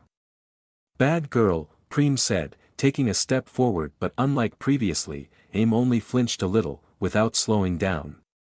"You're both vile," Aim said. "And you're sick in the head if you think I'm going to let it happen." Aim took another step. Evelyn was glaring at her in the same way she might look at twill trailing mud in across the kitchen floor. I saw her reach for her scrimshawed bone wand on the table. Preem moved forward too. For a dizzying moment I thought she was going to scoop Aim up in her arms like a naughty child being carried off to get locked in her bedroom. But Aim ignored the motion, grinning at Kimberly's quivering denial, and in that moment I knew Aim would simply vanish into a puff of black smoke the moment Preem touched her. "Sick, sick, sick," Aim said, enjoying this way too much, and then stopped. A tiny, long-nailed hand crawled out from under the table to tangle itself in the lace of Aim's little black dress. Aim flinched and spluttered, blinking and recoiling as our own terrible little gremlin emerged from hiding. Seven stood up from beneath the workshop table. She was still in the blood goblin mask, but she'd shed her my yellow robes. In greasy black tank top and loose black shorts, claw-like bare feet and bony exposed shoulders, she was about the same height as Aim, and sort of the same build, if more like a hungry hound than a pampered aristocrat. Black-red eyes bored into Aim. The coal sprite stared back, frowning in confusion. She looked past Seven shades of suddenly showing up, as if she might find a hidden trapdoor under the table. "Rurg," went Sevens. "Dish it out good enough, but you can't take it." Aim squinted at her. "Unhand me, leech thing. I don't know how you. Sevens waited, fingers tangled in a fistful of lace, nails snagging loose threads. Aim's eyes went wide, then her whole outline shuddered and shivered, as if she was trying to blur herself out of reality, but couldn't take a step. Outdoors the storm suddenly intensified in a burst of rain slamming down on the roof, a single gust spent in a moment. "Yeah." Sevens rasped. Did you really think I was just some little bloodsucker they keep around like a pet? Rain laughed from her belly. Ah, yes. Meet Sevens. Or have you two met before? Nah, not before, said Sevens. Aim was too busy looking like an animal which had just discovered it was not the top of its local food chain. I sighed, you probably shouldn't have mocked the prospect of a budding lesbian relationship. Or threatened to block it from happening. Sevens, is that why you're here? Are you okay? Maybe. Sevens sounded genuinely conflicted. She looked away from Aim to meet my eyes and Aim shivered and shuddered again, a weasel in a trap, trying to wriggle free. As long as you're not straining yourself in the wrong direction, I said. We can deal with Aim, if you're getting risky. Nah, I think this is the right direction, said Sevens, then turned back to Aim. Good use of talents. You reckon so too? Aim turned only her eyes, as if any movement might get her eaten alive, and looked right at Felicity. Help, she whispered. Until that moment, Felicity had looked vaguely amused, if a little confused. At Aim's plaintive, genuine fear, she sat up straight. Her hands came together, left threatening to remove the glove on the right. I recalled with the dim memories formed by a very stressful set of events that Felicity had extensive magical tattoos beneath that glove, a sheath of them crawling up the skin of her unburnt arm. Last time she'd visited our house she'd used the spell etched into her flesh to diagnose what was wrong with Evelyn. She'd called the arm tattoos a kind of magical sixth sense, but she had also explained that wasn't quite accurate. She'd said we wouldn't understand. The way she reached for her own hand now was more like reaching for a weapon. But she paused and said, is Aim actually in danger? Please don't. Please don't hurt her. I know, but don't hurt her. I said, no, at the exact same moment Evelyn said, yes. We looked at each other. Evelyn blinked, embarrassed, she still struggled to hold my gaze since the unfair trick with the fade stone. I smiled, but it felt like cringing. Sevens clacked her needle teeth together. Rain laughed. Preem stepped back, yielding the capture to Sevens. I'm serious, Felicity said. Help me, Aim whined. She was crying now, slow tears running down her cheeks and making little wet patches in the dark lace around her throat. Not gonna hurt your friend, Sevens rasped for Felicity. She even glanced back with a blood-eyed smile. She can sit quiet. Or we can play a game. Her choice. Game. What game? Aim asked. Sevens clacked her teeth again. Chess. With wagers. I'll sit quiet, Aim said. I promise. Yay, Sevens deadpanned. She led Aim over to the sofa. The diminutive lace and mold demon followed her like a girl caught on a fishing hook, drawn along by Seven's fist in the multi-layered fabric of her dress. 7 shades of unsought escort pulled her prey down onto the sofa. Aim was forced to sit, straight-backed and very proper, as Sevens the greasy-looking blood goblin curled up beside her, placed her head in Aim's lap, closed her eyes, and fell instantly asleep or at least pretended to. But for Sevens, pretending was doing. Aim sat there, frozen, deliciously uncomfortable, with an expression like a chicken which found itself adopted by a fox. I had to bite my lips to stop from laughing. What? Said Aim. Reaping, Preem intoned. Evelyn snorted and shook her head, turning away. Well, Rain said, dusting off her hands. Guess that settles that. Aim spoke in a tiny voice. This I Fliss. Fliss, help me. Sevens let out a little snore, gurk. Aim flinched so hard her toes pattered on the floor. Felicity was frowning in academic interest now, seemingly insensible to Aim's plea. She turned her head to address me without actually taking her eyes off the scene. What is she? Bigger than me. Aim hissed, unamused. You called her, Sevens. Felicity pressed. I sighed. You really don't want to know. Evelyn said, wouldn't believe it, anyway. She's an outsider. Felicity did a double take, but not out of fear. She clearly didn't believe Evelyn. If you say so. Felicity, Ames said, voice high and scratchy, like metal points tentative and gentle on flakes of rust. Fliss. Fliss. Fliss. Felicity looked vaguely uncomfortable, trapped between two sides. Oh, went Rain, affecting a fake frown and tutaying in that professional way that said something was broken and would require expensive parts and a team of 4 to fix it. I wouldn't mess with Sevens while she's sleeping, not if I were you. Big, scary outsider. She'll take both your hands off and curse you so you can't ever take a shit again. I frowned at Rain, mouthing, that's disgusting. But the colorful nonsense gave Felicity a boost of confidence. Well, if our hosts say so, she said, not quite meeting Ames' eyes. I'm hardly going to tangle with an outsider for the sake of your dignity, Ames. She's not actually hurting you. This thing has me pinned, Ames said, voice a thin quiver. But she wasn't crying anymore. Are you being hurt? Morally. Spiritually. Ames pressed her lips together. Felicity said, if she actually hurts you, I'll give every last drop of blood in my body. If she's just playing, then play along. Play along. Ames squeaked. Seven snored again and Ames flinched as if hit with a cattle prod. Play nice, said Preem. The rest of that long, dreary, work-filled afternoon played out without further demonic incident. Or abyssal incident, to give Ames the benefit of her real dignity, her ambiguity. That last question was answered by Rain, hi. Thanks. I'll be here all week. We have Zheng, Evelyn grunted. And Twill. She's the equal of any zombie. She looked up after that one. Do not repeat that to her. Do not tell her I said that. I don't want her being any more reckless than she already is. Where is she, anyway? I thought she was meant to be here by now. Buying us all dinner, I said. Taking her time about it.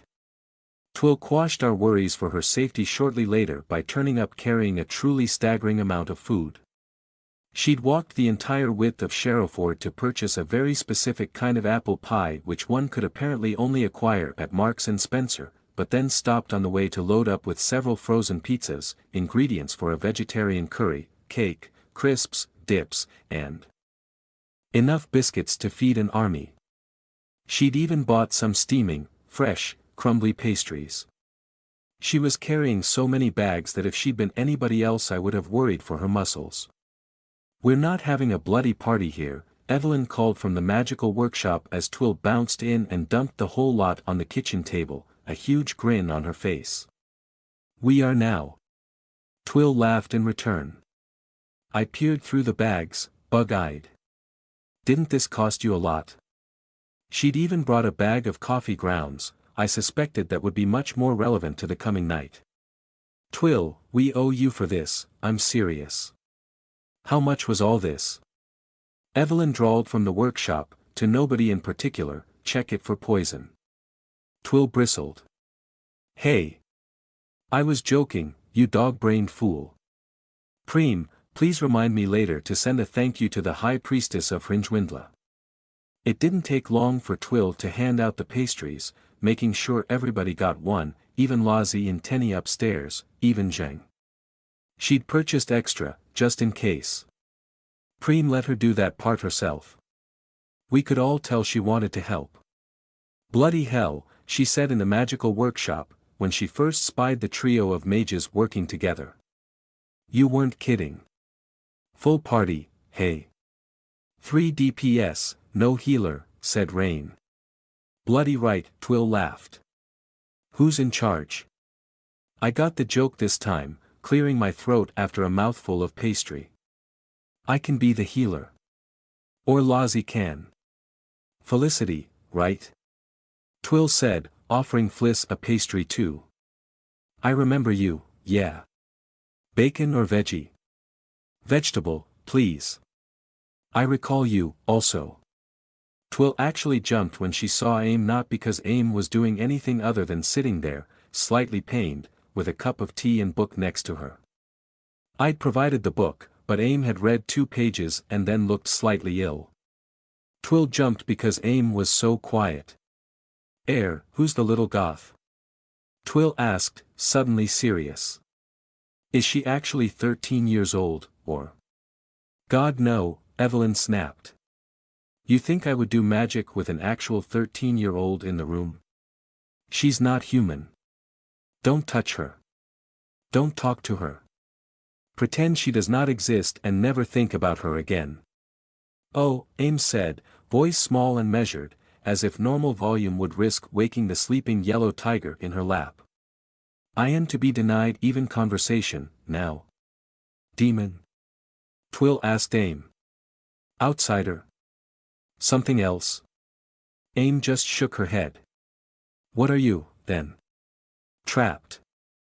Despite Twill's best efforts and the generous donation from the Church of Hringwindla, we didn't quite manage to cultivate a party atmosphere. The mages spurned a proper dinner and ate while they worked.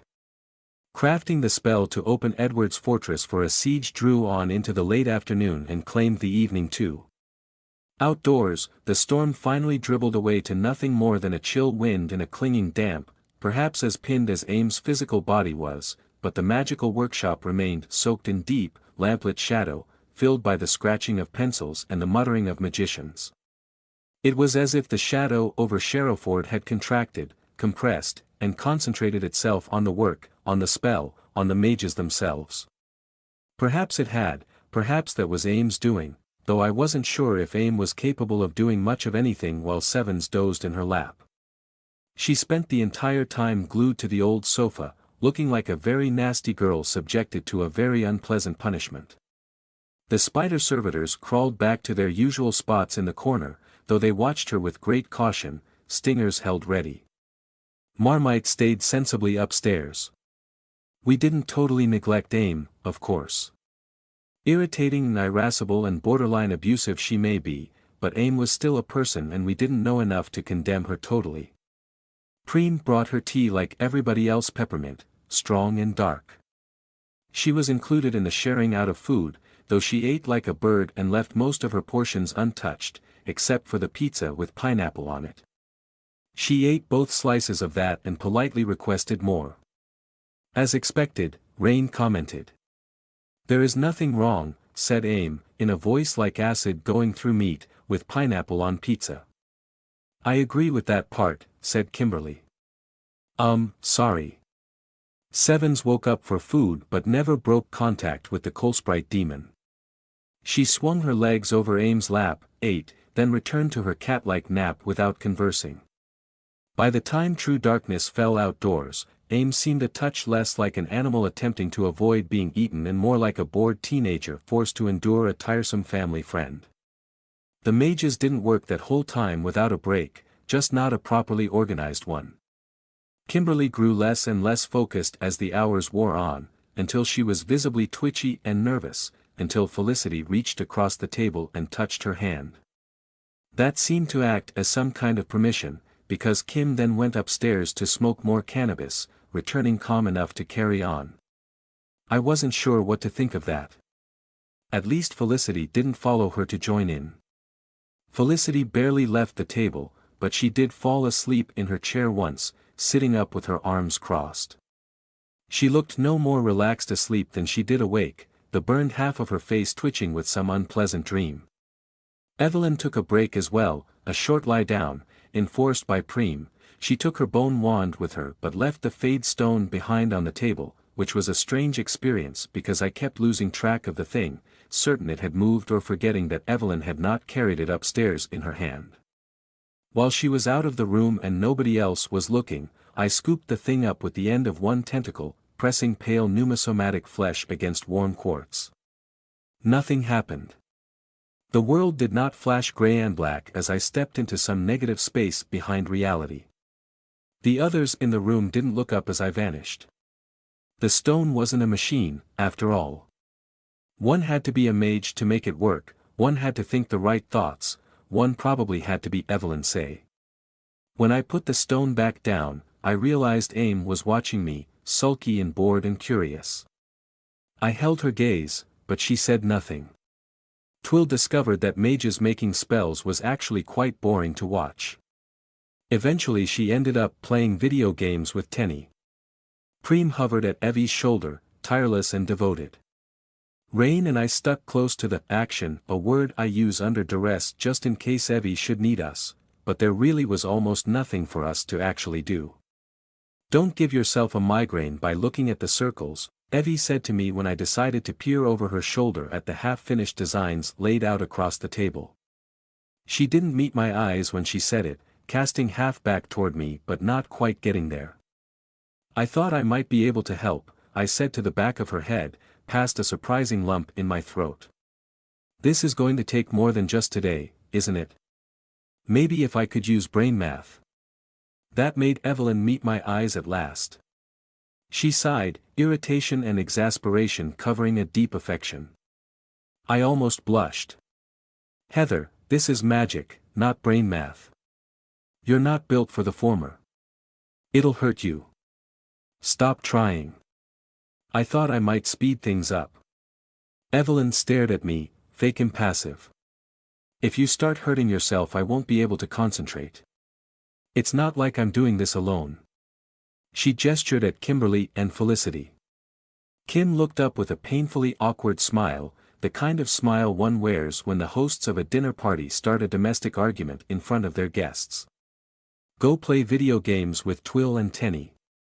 Go read a book to Aim. Go have sex with Rain. Evie. Woo, Rain deadpanned. Evie carried on, not even blushing. I'll need you later, I'm sure. Let me concentrate. I didn't try again. After that particular exchange I retreated to the kitchen with Rain, to chew on cold pizza dipped in HP sauce and gaze out of the window at the gloaming over the garden. The big old tree out there was heavy with rain, the wooden fences soaked through, the ground sodden and mushy. Both of us pretended that we weren't monitoring the mages in the workshop, just beyond earshot. Once or twice, Preem appeared in the doorway, a blank-eyed look silently reassuring us that all was going well. This isn't something mages do, is it? I asked Rain as we sat side by side at the kitchen table.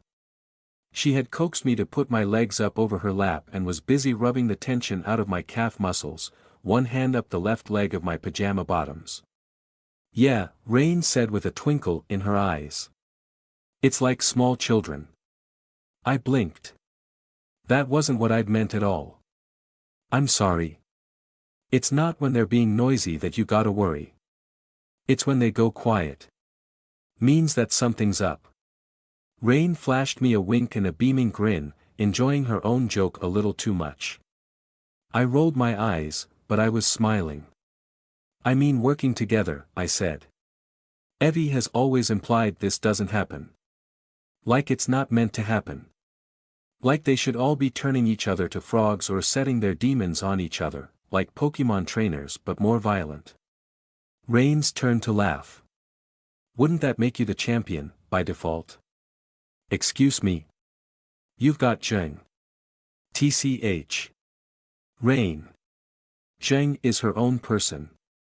And she's not my demon, I didn't create her. Rain shrugged with a grin on her lips. Preem chose that moment to appear in the doorway again, made dress swishing in her wake. She gave Rain one very long and pointed stare. Rain raised one hand in surrender. Preem moved on. And yes, I added, Preem beats Zheng. We've tested that. At least when arm wrestling.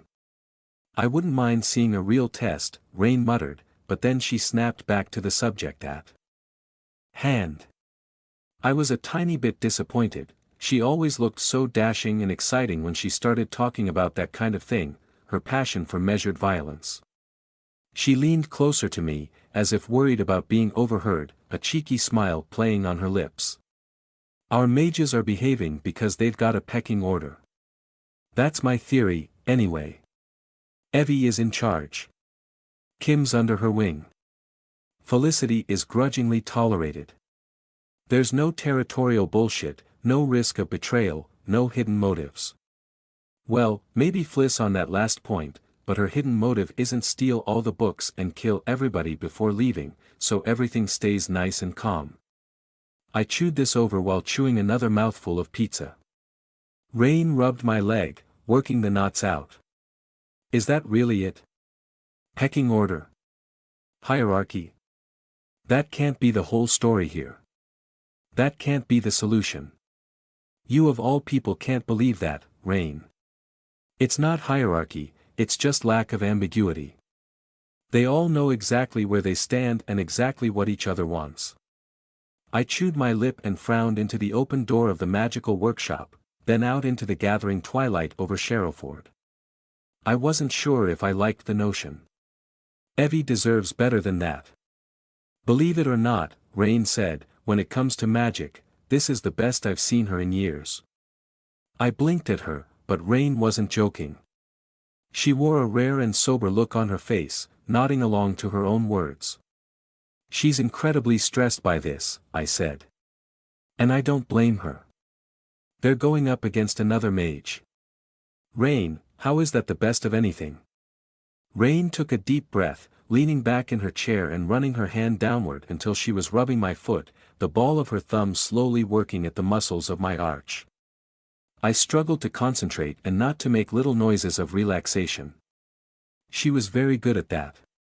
She sighed in thought and ran a hand through her thick chestnut-colored hair, making it stand up in little waves. Eventually she spoke again. Reminds me of how she was after her mother died. Right after. Long before we left Sussex for university. Rain lapsed into a moment of silence, but I was frozen in attention. There was just so much for her to get done. Too much for a kid. Her dad handled all the legal stuff, did the cover-up, all that. But the magic, that was all Evie. That house was floor to ceiling with grade A mage dung. Rain caught my eye, grinning. And I don't just mean her mother's old zombies. When you visited the place, it was quiet. But it wasn't always like that. I can only imagine, I said. I couldn't. Wards to crack, constructs to put down, circles to destroy. There was even a booby-trapped book. A taxidermied stag's head we had to burn. The whole thing with the hidden wall. Ask me about that sometime, but not right now. Long story, that took us weeks and I nearly got stabbed. And the dog in the cellars. The dog in the cellars? I haven't heard that one. Oh, right. Rain grinned, but even I could see the beaming confidence plastered over something vile. Well, there was a dog, in the cellars. Rain, I sighed. It was a German shepherd. Possessed. Evie's mum used it for something messy. The demon inside that dog wanted out, but it couldn't get out. It was. Rain paused. It was strapped to a wall in the cellar. Gruesome shit. And hey, that's coming from me. She brightened again, by force of will. Point is, Evie had to go deal with it, and a dozen other magical projects that needed unraveling. Picking through her mother's notes. And she just did it. Pushed through it all.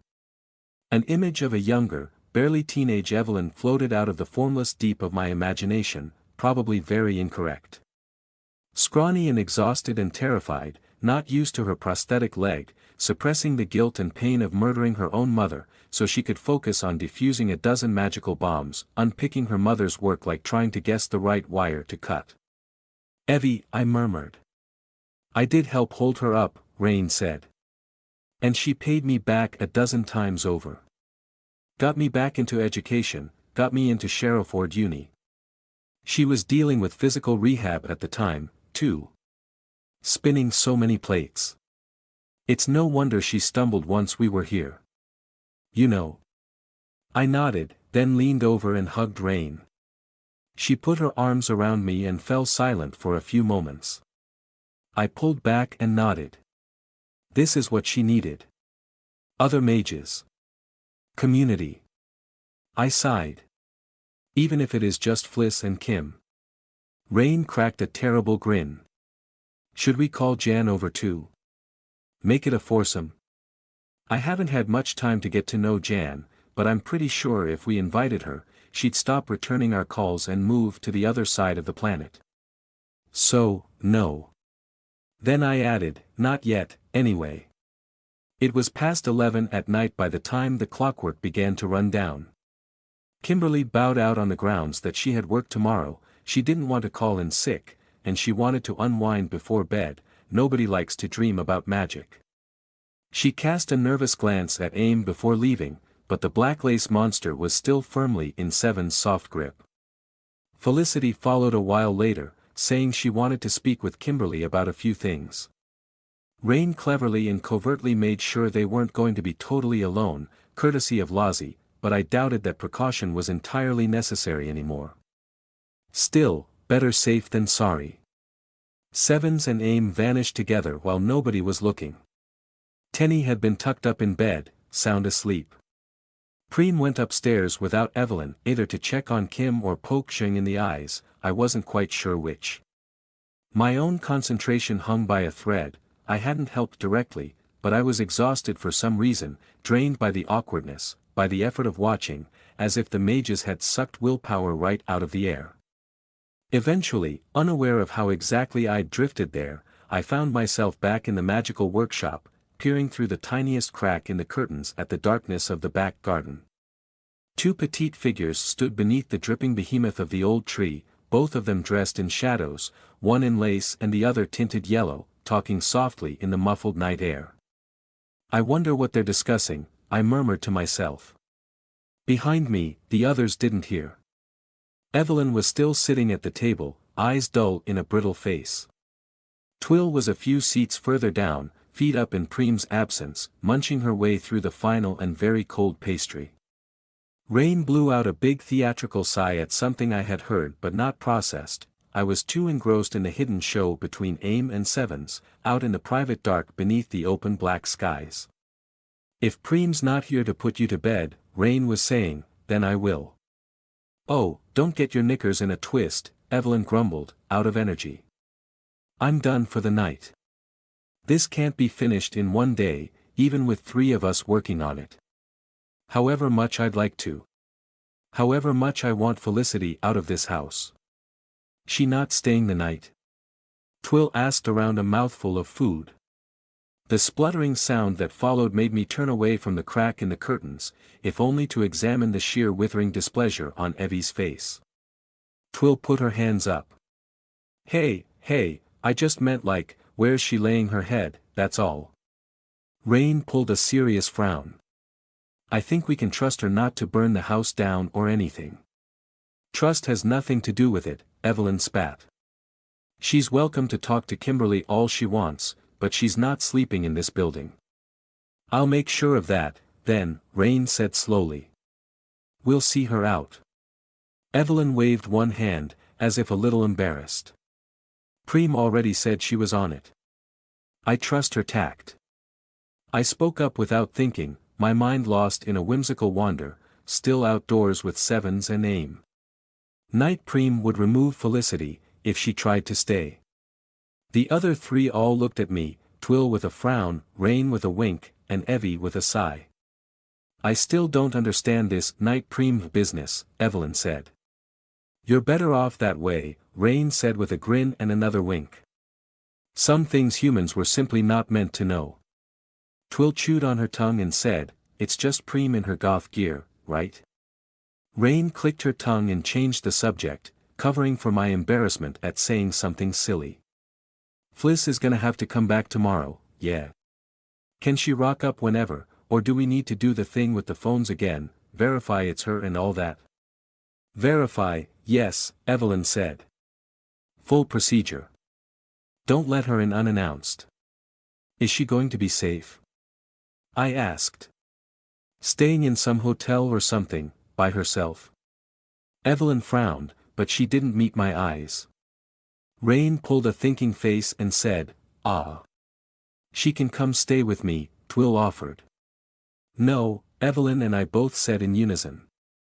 We looked at each other and shared an awkward smile.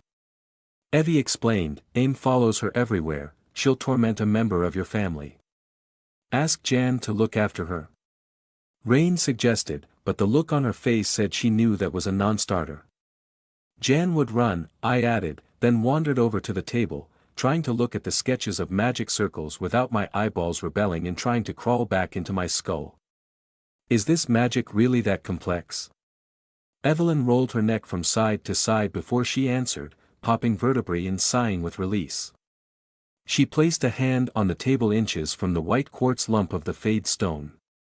Well, no, she said, then made a grumbling sound. It's not the most complex. That is the most complex. She gestured toward the gateway at the far end of the room. But this spell would take months, maybe years, to construct by oneself. And you'd have no way of telling if it works or not. You'd have to go out there, do the spell, then try to find the house again. With 3 of us we can prop parts of it up, keep them running, confirm the breach. She frowned harder and harder as she spoke. If Edward Lilburn built this containment by himself. Met your match, hey? Rain said, not unkindly. Evelyn snorted. Not yet. Went Twill. Is this gonna be like, some seriously spooky nonsense? When this thing goes off. Evelyn roused herself and shook her head. Not unless your church is hiding something in the same way which, no, they're not. We're essentially going to be breaking a barrier, but we won't see anything, won't know about the effect. Not unless Edward has rigged countermeasures. Which he probably has. Zombies? Twill lit up. Probs, said Rain. Yeah. Twill grinned, swung her feet to the floor, and licked pastry grease off her fingers with an explosive pop. Let me at M. Better than sitting around like this. Evelyn was staring at the circles, and then at the fade stone, unmoved by Twill's lust for something to punch. She muttered under her breath. Felicity will want to help. Maybe we should let her, I said quietly. Evie, maybe we should let her help. Evelyn glanced up at me, a pinched frown on her brow, a biting retort on her lips. But then she hesitated. Perhaps my expression gave it away. I didn't really care one way or the other if we let Felicity help or not. Some inner impish irritability had provoked me to say something to inflame Evie's ire, to make her look at me and focus on me, to make her face me properly. She stared at me for a second, lips parted, then glanced at the fade stone on the table again, inches from her fingertips.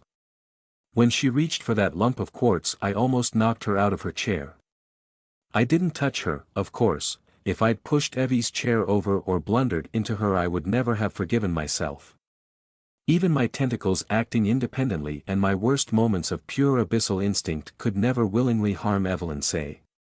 All the other 3 saw was me flinch toward Evie and then stumble to catch myself. They didn't see the whirling mass of tentacles, the pair of lashing limbs reaching for the stone, or me grabbing the table and floor to halt myself mid-lunge. Heather. Hey. Rain said. I'm fine, I lied. Here, Evelyn said and held the stone out to me. My eyes went wide. I shook my head, blushing like crazy. Evie, no, I don't. Hold it for me, Heather. Hold it for me or I'll throw it through the window and break the glass. And then we'll have to get the window repaired, and that'll slow everything down even further. I accepted the stone, still warm with Evelyn's body heat. Evelyn let out a huge sigh and leaned back in her chair, visibly uncomfortable, shoulders tense, mouth a pressed line. Twill was showing her teeth in a pained grimace. Okay then. Did I miss something? Are you two fighting? Rain put her hand on Twill's shoulder. Give Em a sec. This didn't help.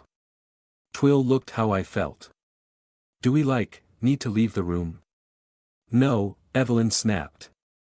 I'm not hiding from this. Evie, I sighed. You kinda betrayed my trust, but you don't have to make a show of it.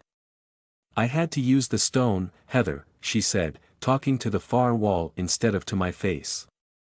I was not leaving you alone with aim. I don't care that you turned out to be right and I was wrong. You could have told me, I said, chest aching all of a sudden. How many other times have you done it? Used the stone around me or any of us without saying? Never before. Never. Never. Rain cleared her throat. Not even for a sneaky naked trip to the bathroom. You ain't lived until you've sat on the throne in the nude. Evelyn gave Rain a look to crack granite. Twill looked like she wanted to shrivel up and die. I shot Rain a frown too, but apparently she was immune to criticism right then. Not even for shoplifting, she carried on. Missing a trick there, Evie. Rain, I love you, I said, voice quivering, but do be quiet. Rain shrugged and cracked a grin. I knew exactly what she was doing and it was working perfectly, but I still resented it a little bit. Evelyn turned back to me, eyes blazing, finally looking at my face. She was like a banked fire. I get to protect you too, Heather. I disagreed with your decision to speak with aim alone. In this case, the ends justify the means. Even if I was wrong. Don't say that. The ends never justify the means, Evie. It does when your safety is involved. Bloody right, Rain added, sotto voce. You could have insisted. I squeaked to Evie. You could have said, I insist, but you didn't, you wouldn't, I was waiting for it. Would you have listened to me? Evelyn demanded. Yes. Evelyn paused. Something inside her turned soggy and then disintegrated. She swallowed and turned away. Oh hell. I still don't understand you. Your honesty puts me to shame, Heather. I'm sorry. I didn't intend to gaslight you. And I forgive you, I said. Maybe you shouldn't. It's my choice, not yours. Evelyn sighed. She still couldn't look at me, like my face was a fire burning too hot and she might catch a light if she came too close. Keep the stone, Heather. Hold on to it for me. You don't deserve to wonder and worry if I'm pulling the wool over your eyes. Keep it until. Evie, I'm giving the stone back to you. I said it simply, politely, and quickly, but it was a lot harder than I made it sound. My tentacles wanted to wrap the stone up tight, embed the thing in my flesh, swallow it and have it live in my guts, so it could never again slip out of my sight, never again remove Evelyn from my world. But that wouldn't heal this sudden and shocking rift. Take the stone. No, I trust you with it. Maybe I'm not to be trusted, she snapped, throwing her hands in the air. I trust you regardless. Take it before I change my mind, please. No, you. I insist, I said. Evelyn rammed to a stop. She clenched her jaw so hard that her teeth creaked. Then she scooped the stone out of my hands and clacked it back on the table in front of her. Slightly red, exasperated beyond words, she glared at me but not without affection. I trust you with it, I repeated. Please don't do that again. I won't make that promise, Heather. I can't. If you do something I think is dangerous. Insist, and I shall stop. She really will, Rain added. Believe it. Evelyn looked like she wanted to curl up into a ball and shut us all out. I eased the situation back down out of the heights of awkwardness by giving her a very gentle, very careful, very well signposted hug. She accepted it even more awkwardly, puffing through her nose and patting me on the shoulder like I was a very muddy dog. Love you, I murmured as we disengaged. She nodded, but didn't repeat it back to me. Instead, Evelyn said to all of us, well, you better get ready for us all to do some very dangerous and stupid things. Because this, she gestured at the magic on the table, gathering itself like a coiled spring of paper and pencil. This is one of the most stupid and dangerous things we're ever going to do. High bar to clear, said Twill. We've been outside. How is this worse? This spell, Evelyn said, is the first shot in an open war against a mage. And I don't think it'll be a long war.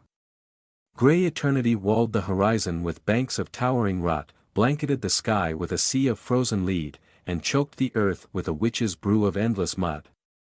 The swamp crawled off in every direction, thick and soupy with wet soil, sluggish with unseen currents, all the colors of concrete, dead leaves, and ash. Trees shaped like skeletal alien hands reached for the ceiling of simmering gray cloud cover, draped with sheets of gray vegetation, their ends trailing in the water below, rotting from the bottom up with slick gray decay. Far to our left the trees fell away before a mud flat the size of a continent, the skies raked and smeared by the torrential rainfall of a distant storm.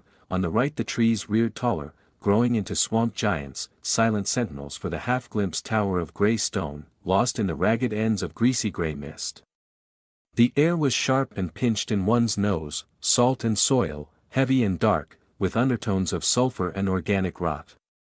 "Soar," Rain said behind me, flapping her arms to keep herself warm while we waited. "They always told me it'd be grim up north." I didn't look round at her, though Rain's stunning visage would offer a welcome break from my improvised vigil, tempting me to fall back from self-imposed discipline. But I didn't have the right. I kept my eyes on the carcass, watching the patch of dark red spreading into the gray mud, tainting this dimension with a crimson blush. "It's not the north, Rain," I sighed. "We're outside. Maybe this is their north. You never know. Maybe the Shamblers speak Geordie. Maybe we should offer them some Newcastle brown to go with the meal." Zheng rumbled like a half-awake tiger, and said, "They will come, little wolf. The blood is in the air." Zheng was sitting on the rocks a little way ahead of me, so I could see her without turning away from our sacrifice. Cross-legged, straight-backed, eyes heavily lidded as she stared at the meat, she looked like a monk meditating on some lonely Himalayan mountain peak. She'd taken up station between myself and the swamp waters as soon as she'd finished her task with the carcass. I suspected that was an act of silent protection, a bodyguard between myself and the Shamblers, lest something go wrong. Rain had her pistol inside her jacket, as always, but that meant nothing in this place, with these creatures. Zheng's muscles didn't mean anything either. If the Shamblers wished me ill they could simply step past her, but I wasn't about to say that out loud. My protectors and lovers needed to feel useful. Rain clicked her tongue. "Amazed you can smell it over the swamp. This place reeks. Twill would hate it.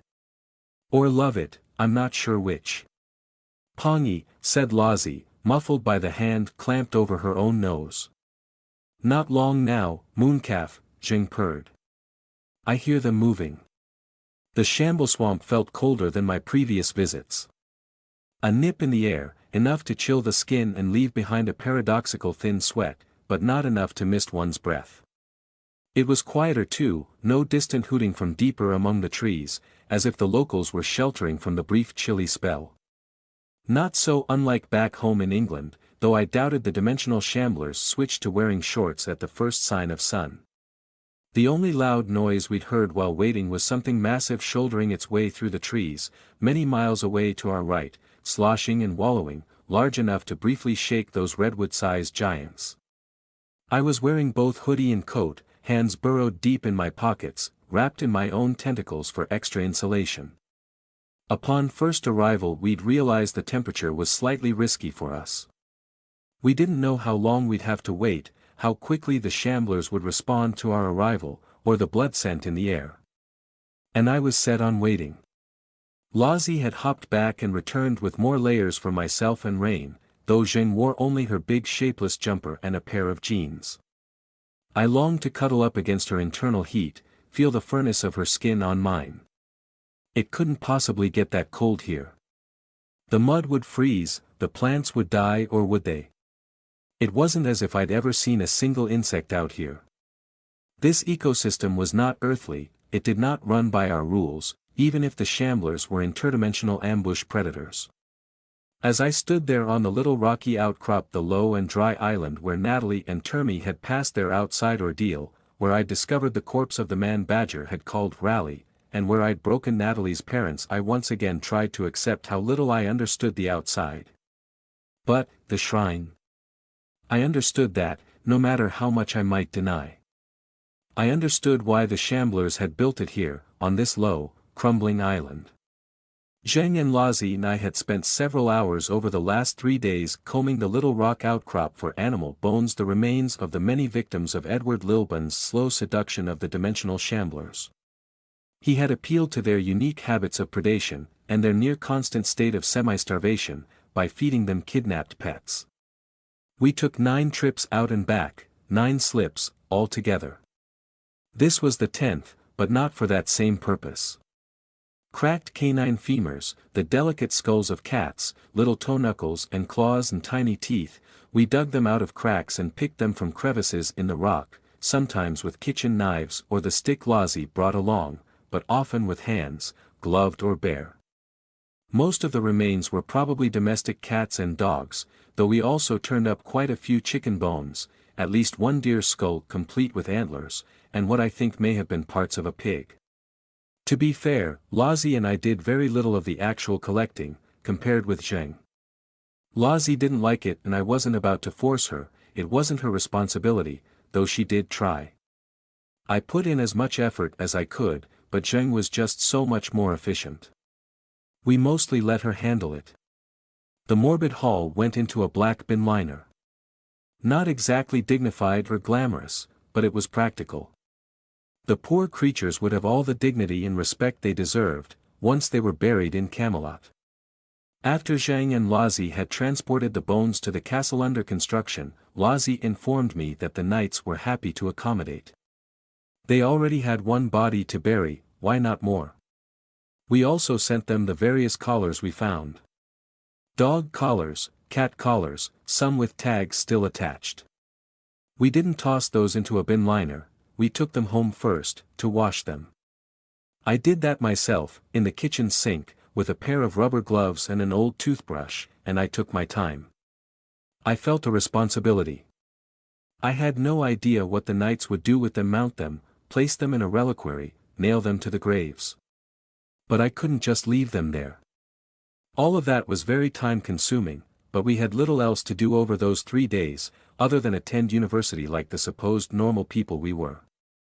The mages, as I'd come to think of them collectively, Evelyn, Felicity, and Kim, were still working on the spell to crack open Edward Lilburn's magical shell. They were finished now and it was almost time to make our move. Felicity had spent enough nights sleeping in her car with her shotgun clutched to her chest. Kimberly had spent enough evenings helping to collate and catalog and refine. Sevens had spent enough days shadowing AIM. Evie was visibly exhausted. But every time we'd come to the island to retrieve more bones, the shrine had grown. On our first visit I thought it was a fluke, a strange coincidence, like a crop circle made by hedgehogs and mistaken for extra-human meaning, in the very middle of the rocky outcrop, on the high, flat area where the Shambler had left Raleigh's corpse, 3 large stones had appeared. Arranged in a triangle pattern, each stone close enough to spherical, caked with a grey crust of dried mud about an inch thick, the stones looked like they'd been dredged from the bottom of the swamp. They probably had. On closer inspection, the mud on each stone showed smeared impressions of clawed, 3-fingered paws. I had been unable to keep the alarm off my face. Zheng had crouched and touched my flank. It is recognition, shaman. Yes, they clearly placed them here on purpose. I can see that. But recognition of what? The dead body that was here. Are they showing respect? Zheng had blinked, slow and vaguely amused. You, shaman. This is your place now. This patch of ground. I had sighed and almost managed to laugh it off. A holy mud island. Wonderful. I'll be sure to thank them. It was hard to summon further laughter when the trio of stones turned into a little pyramid. The next time we returned we found that the Shamblers had piled up rocks about 4 feet high, then slathered on great globs of mud until the shape was almost regular, roughly 4-sided. When we visited again the following day the mud had dried to a hard grey crust. The Shamblers must have gone at it with their claws, or perhaps basic tools. Each pyramid face was made smooth, with neat angles, perfect. Who do you think they learned this from? I asked, staring at the thing in muted awe, then looking out at the swamp and the trees, the endless gray. We hadn't seen a single shambler in the flesh, not even hiding eyes deep out in the mud. They only added to the shrine while we were absent. Making pyramids, that's nobody. Lozzie chirped. She was apparently delighted by all this, capering around the pyramid on tiptoes, flapping her poncho, ooing and ahing and calling out to any listening shamblers, "Well done. Well done. Nobody." I echoed. Pyramids are a human thing, aren't they? Lozzie giggled at that, then made a big PFT sound at me. Pyramids are pyramids. Everyone can make pyramids. They probably made it up themselves. Next came the offerings. First was pieces of wood, lined up carefully at the foot of the pyramid, gray wood, or at least wood analog, presumably cut from those things out in the swamp which pretended to be trees. Carved into S-shapes or C-shapes or even experimental spirals and helices, then polished smooth until they shone in the weak sunless gray light. The smallest were no bigger than my palm. The largest one was 3 feet across. Art. I was breathless, my fingers shaking as I picked up one of the little twists of wood. They're giving us art. How do they make this? These are so delicate. Look at this, Lozzie, look. I assumed they wouldn't have the tools. Jing grunted. Art is universal, shaman. I suppose so. Pretty. Lozzie chirped. Bones appeared next. Not earthly bones, not bits of dog or cat which our shambler had spirited away into the swamp at some earlier point in time, now returned to our stewardship, but outsider bones. Gray and black, too heavy for terrestrial animals, all the wrong shapes and sizes. Long bones like femurs, smaller ones like knuckles, and one massive rib that couldn't possibly have come from a shambler, 8 feet across and so heavy that only Jing could lift it. The rib was left facing a different angle of the pyramid. When I inspected it, I realized it had little geometrical carvings in the surface, repeating patterns like fancy carpet. They didn't hurt my eyes, they weren't magical. Just art. Skulls joined the bones. 3 skulls, shambler skulls. There was no mistaking the heavy jaw, the rearward bulge of the cranium, or the massive front-facing eye sockets. They sat separate from the other offerings, on a ridge of rock, facing the pyramid. "Okay," I said when we spotted them. "Okay. Those are skulls.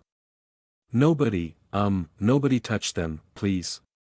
We don't want to offend the shamblers by messing with the positioning of their ancestors or something. They are giving them to you, shaman. Do not touch those, Jing. Do not. Please.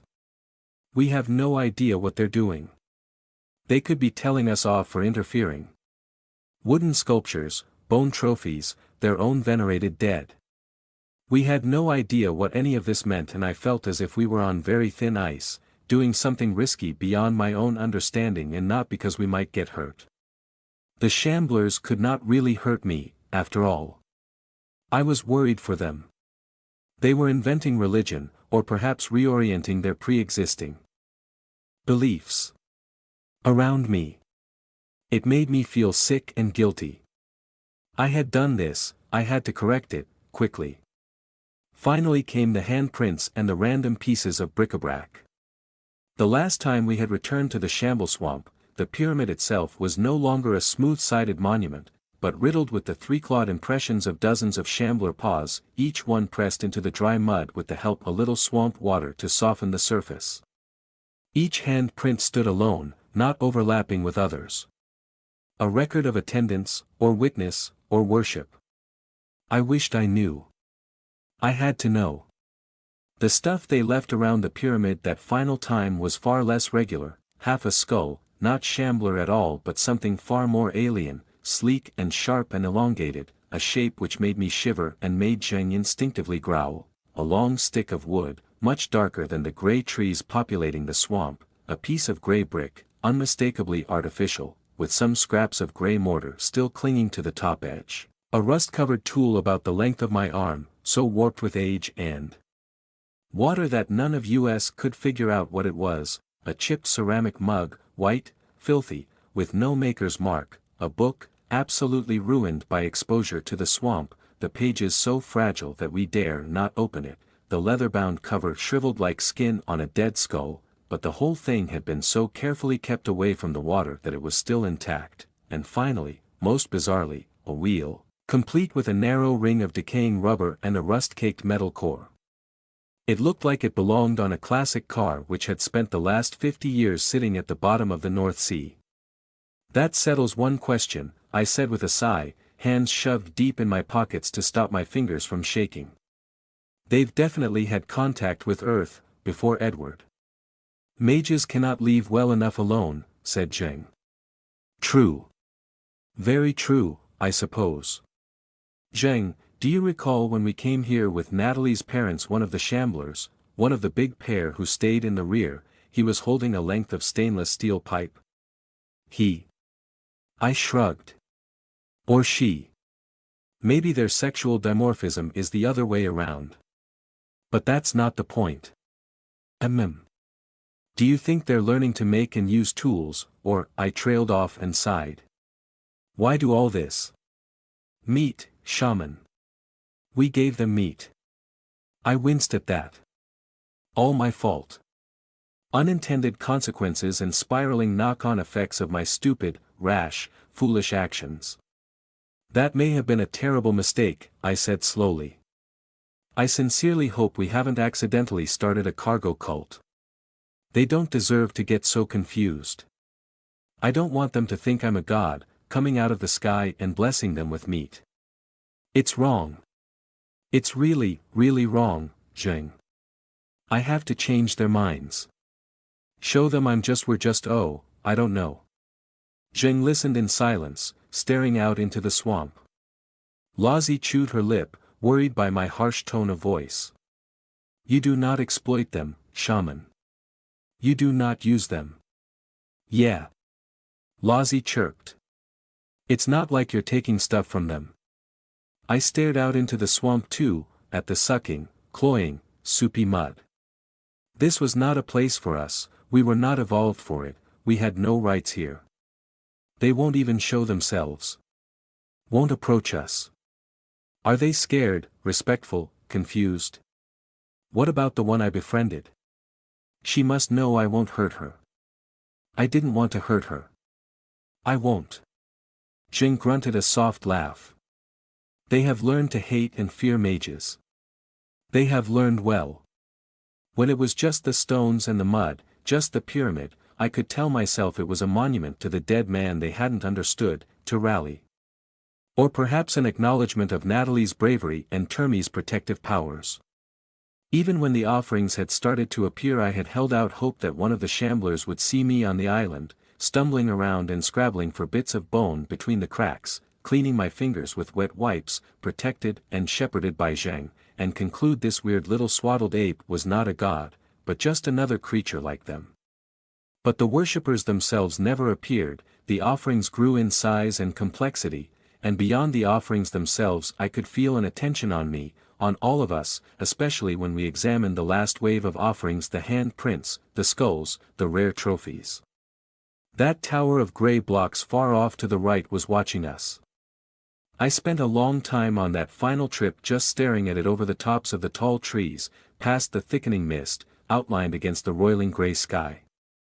I felt an obligation to reply. At first I'd asked Lazi if she could communicate for me. She knew outside far better than I ever would. But when I'd broached the idea, she had bitten her lip and swayed from side to side, hands tucked away beneath her pastel poncho. This isn't really my sort of place, she had said. Too solid, no dreams. No dreamers, either. I'd have to dream it. Talking to them like this? No way. Plus, this is all about you, Heathy, isn't it?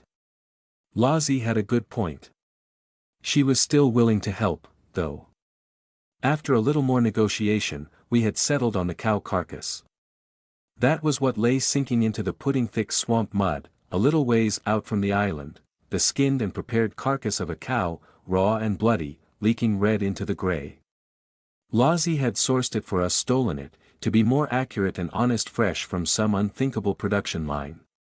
She had reappeared on the island looking a little white and queasy, one hand on the massive hunk of raw meat. I didn't blame her. It was one thing to steal a side of beef from a Sherrowford butcher's shop, another entirely to slip into a slaughterhouse. I am fine, she'd squeaked. You know. It's just kind of nasty and bloody and stuff. The way she laughed, high-pitched and itching, reminded me too much of how she'd laughed down in the bowels of the cult's castle, ragged with captivity. I would never ask her to do this again. Rain gave her a hug. It was a good thing she'd come along, on this special trip, before we turned our attention elsewhere. Lozzie had buried her face in Rain's shoulder. Zheng had picked up the dead cow and hurled it out into the mud for us, a long, low throw to minimize splashback. Then we waited for the shamblers. Zheng might have heard them moving, but the rest of us couldn't. Behind me, Rain rummaged in her leather jacket and pulled out her compass again, turning on the spot with little scuffs of her boots against the rocks. Weird, weird, weird, she murmured. Just spins. I told you. Lozzie crooned. Nope, nope, nope. Not gonna work. Rain laughed and said, any luck, we're never gonna have to navigate through this place anyway. You'd need a hovercraft on that mud. Think Evie can source us a hovercraft? How much do you reckon one goes for, hey? £1,000,000. Lozzie chirped. I have no idea. Zheng said, if the watcher in the tower wishes to talk, it can come to us. Rain clicked her tongue. Can, sure. Rather it didn't, though. Don't meet your idols and all that. You know who's up there, Loz? I felt Lozzie shake her head. Nah.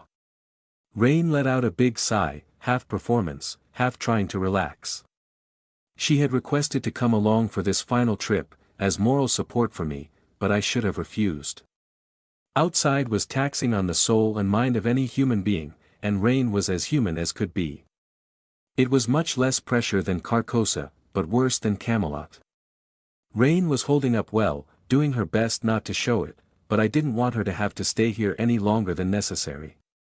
If the shamblers didn't come soon, I didn't know what I would do. Send her back with Lozzie? She'd never agree. I stared at the bloody meat of the dead cow, out in the mud, and said, I'm thinking of going vegetarian. Rain had been in the middle of telling Lozzie a joke, but she stopped dead. Zheng looked up, eyes neutral, heavy-lidded, curious. Lozzie peered around my other side, but I just kept staring at the dead cow, the raw meat, the reply. For real? Rain asked, utterly devoid of prior judgment or doubt. I could have turned and kissed her, if I wasn't so focused. That cow didn't consent to come outside, I went on. Look at it. We didn't kill it ourselves. We didn't have to do the deed. We just, well, I suppose we didn't buy it. But we should have done it ourselves. I should have, oh, I don't know. I sighed. Sent Zheng to hunt a cow for us.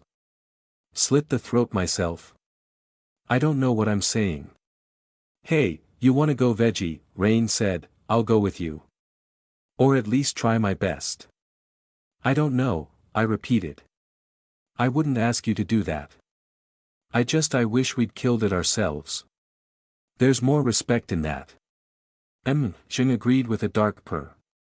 Hunting is sacred, shaman. Your gut knows. I finally took a deep breath and smiled at Zheng, then turned to reassure Rain with the same smile, but the pyramid stood right behind her, framing her black leather jacket with grey mud and mottled bone, flanked by that trio of silent skulls. Lozzie bumped her head against my arm, a bit like a cat. We don't have to stay, Rain said when my face faltered. I'm sure they'll get the point. I shook my head and wiggled one hand out of my coat pocket, holding the apple I'd brought from the kitchen. I want them to see me, I said. They have to see me. They have to see me eating, like them. I need them to know I'm just flesh. I'm not a god, and I'm not going to pretend to be one. I have to correct this mistake. Zheng turned back to the swamp. This is why you are no mage, shaman. Rain nodded in total acceptance, not merely indulging or humoring me. She put her compass away, the needle still spinning wildly, and stepped up so she was by my side. I should have brought my shades, a pint of hair gel, and maybe an electric guitar. I blinked at her, utterly confused. I'm sorry. Lozzie snorted. Rain grinned and explained. I figure, hey, maybe if I introduce them to how cool I am, they'll stop worshipping you and switch to me instead. Convert the lot of them. Problem solved. I shook my head, not even really laughing. Rain, you can't play guitar. Can you? Dimensional shamblers won't know the difference. Rain stuck her thumbs into her belt loops, raised her chin, and shot me a wink. I blushed a little, rolling my eyes, but it was exactly what I needed. Zheng turned out to be right. The first shamblers trickled in a few minutes later. Many of the leathery-skinned, anglerfish-faced creatures appeared as if from nowhere, almost perfectly camouflaged against the gray world of mud and hanging vegetation and reaching trees. It was impossible to tell if they'd crept up through the swamp or just materialized already waist-deep in the waters. Others glided in from behind the tangles of trees, with only their huge black eyes showing above the surface, like crocodiles sneaking up on prey. A few of them openly waded through the swamp waters, heavy limbs somehow making quick work of the thick and sucking mud. All of them were silent as ghosts. They came to the carcass in ones or twos, and a few trios as well, to rip off nice big chunks of meat, a helping of raw steak for each shambler. Once acquired, they retreated a little way to join a rough circle of slow eaters, slicing meat and cracking bones with their teeth. I noted that they ate with surprisingly small bites. Family groups crouched or squatted together, but many just stood alone, or with companions the same age. The smaller ones younger, I assumed took comparatively smaller portions, but I noticed that the largest and most scarred, the battle-worn and aged shamblers, did not take more than any other adult. I couldn't figure out a pecking order, but there was a social convention. They were exceptionally careful not to get in each other's way, not to block another's path, or push ahead at the same time. Sometimes two shamblers would pause equidistant from the bleeding beef, if it seemed like their paths might intersect. Then they would stay locked in each other's stare for long moments. Often one would eventually move again, and the other would wait, or take a different route. Twice we witnessed this standoff result in what looked like acceptance instead of avoidance. Two shamblers paused, waited in silence, then moved ahead together, close enough to touch. You think they're making friends? Rain whispered to me, from the corner of her mouth. I hope so, I murmured back. Only one time did we see the opposite unfold. Two shamblers who were among the last to approach the corpse almost came to blows. One of them was huge, a swamp gorilla giant of gray muscle and little spines, covered in raking scars. I vaguely remembered him as the one I'd seen holding the length of stainless steel pipe, but the weapon was nowhere to be seen. Maybe I was mistaken. As he went for the dead cow, another shambler approached as well, not quite as large, and missing most of one forearm. They paused. Watched. Waited. The bigger one went to move ahead, but the amputee shambler moved at the same time, sloshing the mud around their thighs. The pair repeated the process. Pause. Lock stares. Move again, both at the same moment, overlapping, out of sequence. This process went on twice more until they were close enough to touch. And touch they did. The bigger one snapped his blunt anglerfish jaws at the smaller shambler. The smaller shambler seemed unafraid, opened its mouth, and hooted. It was like a chimpanzee crossed with a hippo, a hooting, bellowing noise of offense and question. Up until that moment none of the shamblers had spoken, communicated, or made any vocalizations at all. I flinched hard. Zheng stood up. Even Rain took a sharp breath. The bigger shambler swiped at the smaller one. The smaller one took the blow, an open-pawed strike to the ribs, and struck back with a knuckle slap in the larger one's face. The larger shambler jerked round and raised both paws. "Stop!" I yelled, flaring my tentacles out in a fan halo of strobing rainbow. My breath was pounding like bellows, my heart racing, my bioreactor aching to ramp up production. Watching the start of a physical fight so close to me had set off so many instinctive alarm bells, I couldn't help myself. They couldn't possibly have understood the word, but they couldn't mistake my tone. Both shamblers lurched backward from one another and looked up at me. All throughout the process of sharing the carcass, the shamblers had cast dull-eyed, disinterested glances in my direction. These two were the same, despite the violence. Perhaps that's just how they looked. "Oh no," I whispered through my teeth. "No, they shouldn't listen to me. They shouldn't have me adjudicating their disagreements. No, I don't want this, Naughty naughty." Lozzie chirped. "No fighting." "Yeah," Rain added, "come on lads. Share and share alike." Jing just growled. That seemed to do the trick. The bigger of the two shamblers glided through the remaining mud and ripped 2 chunks of meat off the cow carcass. Then he waded back over and gave one of the 2 chunks to the smaller one. We watched in awe as the smaller shambler accepted the meal, then leaned over, stuck out its tongue, and licked the larger shambler's flank in a single, long stroke of rough gray tongue. The larger one appeared not to notice. "Did we just," I cleared my throat. "Did they already know each other?" "Assume so," Rain said. "Regular brawl, maybe." "They are mates," Jing rumbled. I blinked at her.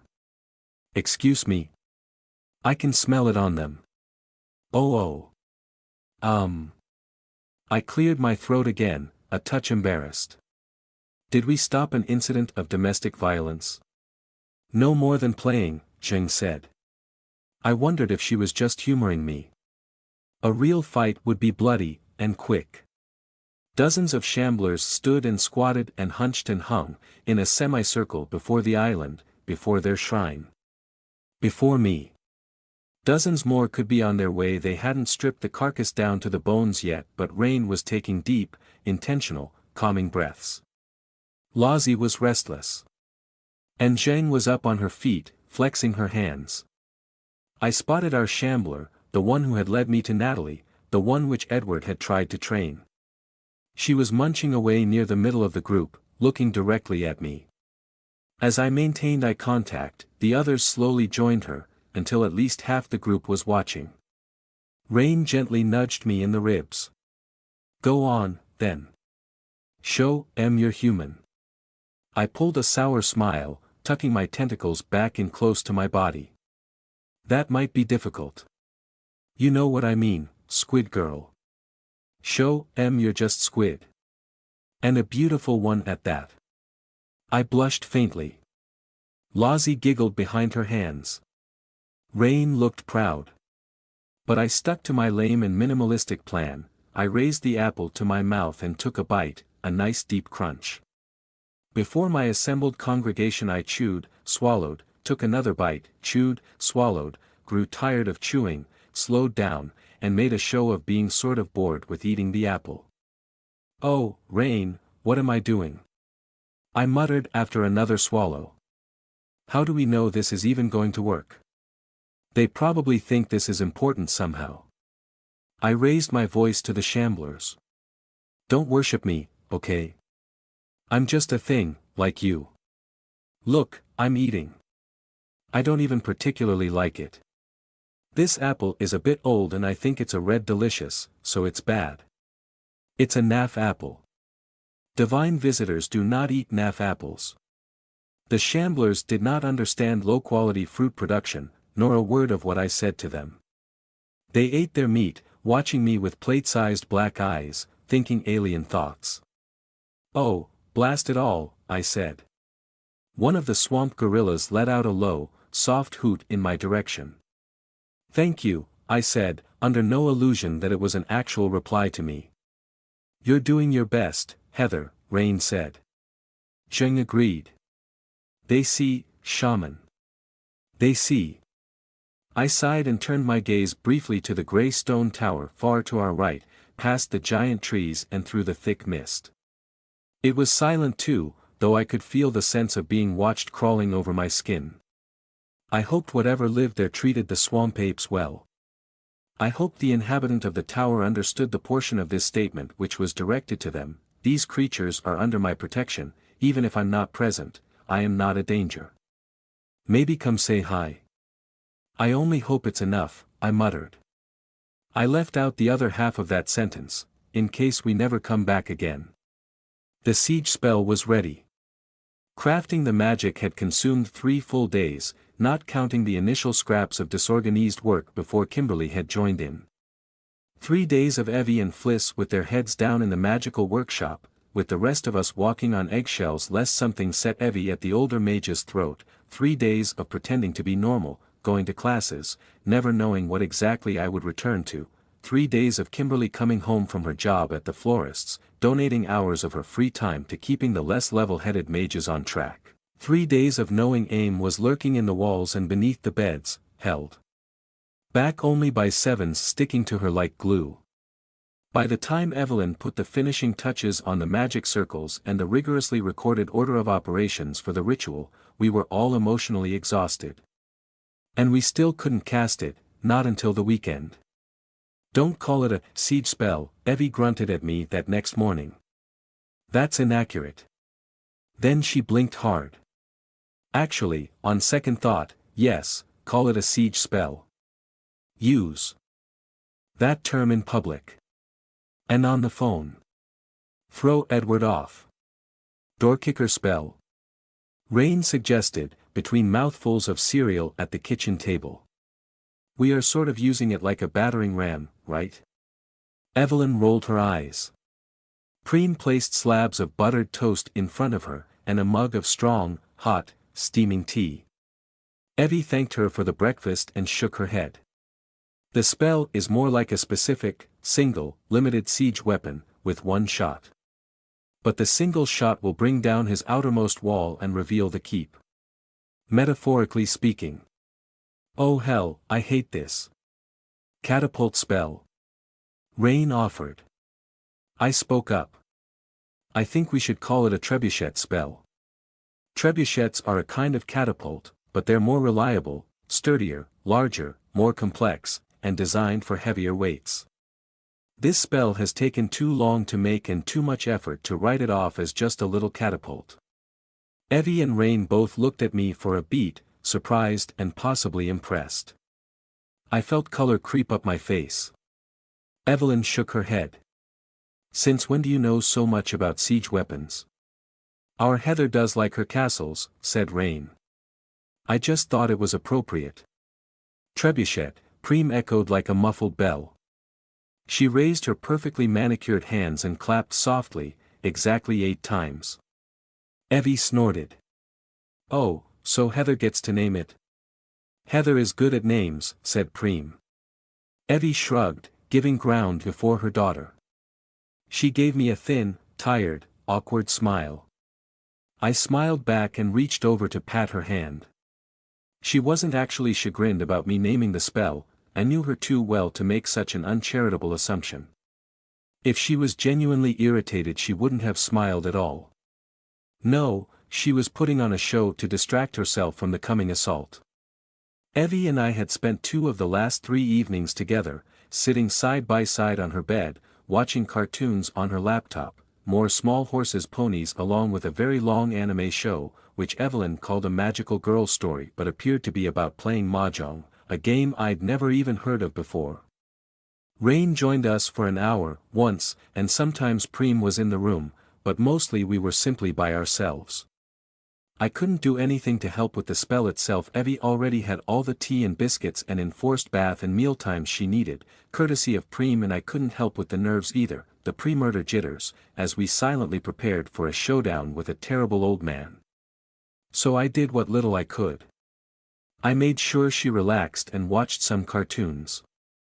We didn't talk about the spell, or about Edward Lilburn, or make plans. We certainly didn't talk any more about the Fade Stone. The lump of white quartz had vanished from my awareness. Part of me dimly thought Evie had handed it off to somebody else. Maybe Preem. Perhaps Kim. My memory wasn't certain, only that Evie did not have it in her possession right then. On the second of those quiet shared evenings, Evelyn nodded off with her head on my shoulder. At first I hadn't noticed, not until she'd let out a tiny, fluttery snore and sleepily clenched a handful of my hoodie with her maimed fingers. "Evie," I whispered. "Okay, no, you're sleeping." "Okay. Okay, good, just sleep." "Sleepy Evie, good." "Yes, sleep." I was just about able to prepare my heart for that, for minutes or perhaps hours of Evie's soft, fragile body weight against my side. I hadn't been planning to spend the night in her room. I would sleep with Rain and Zheng, as always. But maybe this changed my plans. Except Preem opened the door and stepped into the room 5 minutes later, moving in perfect silence so as not to wake Evie, with 2 unexpected figures in tow. Preem," I mouthed silently, eyes wide, a blush washing upward through my cheeks. She's sleeping. It was an accident, she's sleeping." Preem simply put a finger to her lips. 7 shades of slumber study stood just inside the doorway, shoulders wrapped in yellow robe, tiny red and black eyes peering into the room. One hand poked out from beneath her robes, and holding that hand was the equally pale and delicate palm of a very sulky and petulant Aim.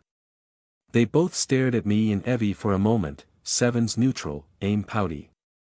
Preem turned to them, expressionless, while I sat there turning into a boiled beetroot. "See?" 7's hissed after a moment.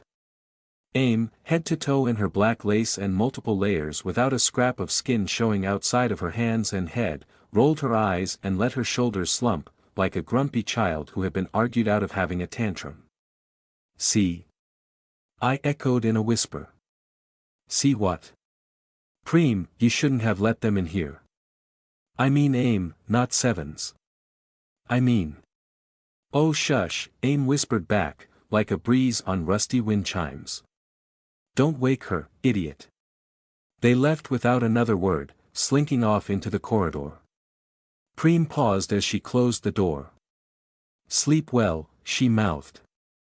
That was hardly the weirdest behavior I'd seen from 7's and Aim over the period Felicity and her mind goblin were forced to remain in Sherrowford. Felicity herself was strictly barred from sleeping inside number 12, Barnslow Drive. When it became apparent that designing the spell would take more than 1 extra day, Evie had made a cruel joke about building a dog house in the back garden. The joke hit too close to home. Felicity was clearly and openly terrified about sleeping in a random hotel, so in the end she bedded down in the back seat of her Range Rover. "Sleeping in a car?" I had asked Felicity, blinking at her in disbelief as she lingered by the front door. "Is that healthy? Are you going to be okay?" "'S not so bad," said Rain. "Not so bad?" I squeaked. Rain shrugged. "I've done it before." "Hey, Fliss, you got plenty of blankets and stuff?" But before Felicity herself could answer, Kimberly piped up from next to the bottom of the stairs. She and Felicity had descended together, close but not touching, a strange and unfamiliar chemistry in the air between them. It wasn't romance, but I wasn't sure what to call it, only to keep my nose out of other people's love lives. I'd learned my lesson. Yes, I have a lot of extra sheets. Plush stuff, I'll be fine," Felicity said, about to step out of the front door and retreat to her battered old vehicle. "I know what I'm doing. Old habits die hard." "Ah," Rain said, eyes lighting up. "Lived in your car before?" "Long time ago. Before you knew me. Before I ever met Evie's mother. Long story, another day. Besides, the car is somewhat warded. It's safe enough."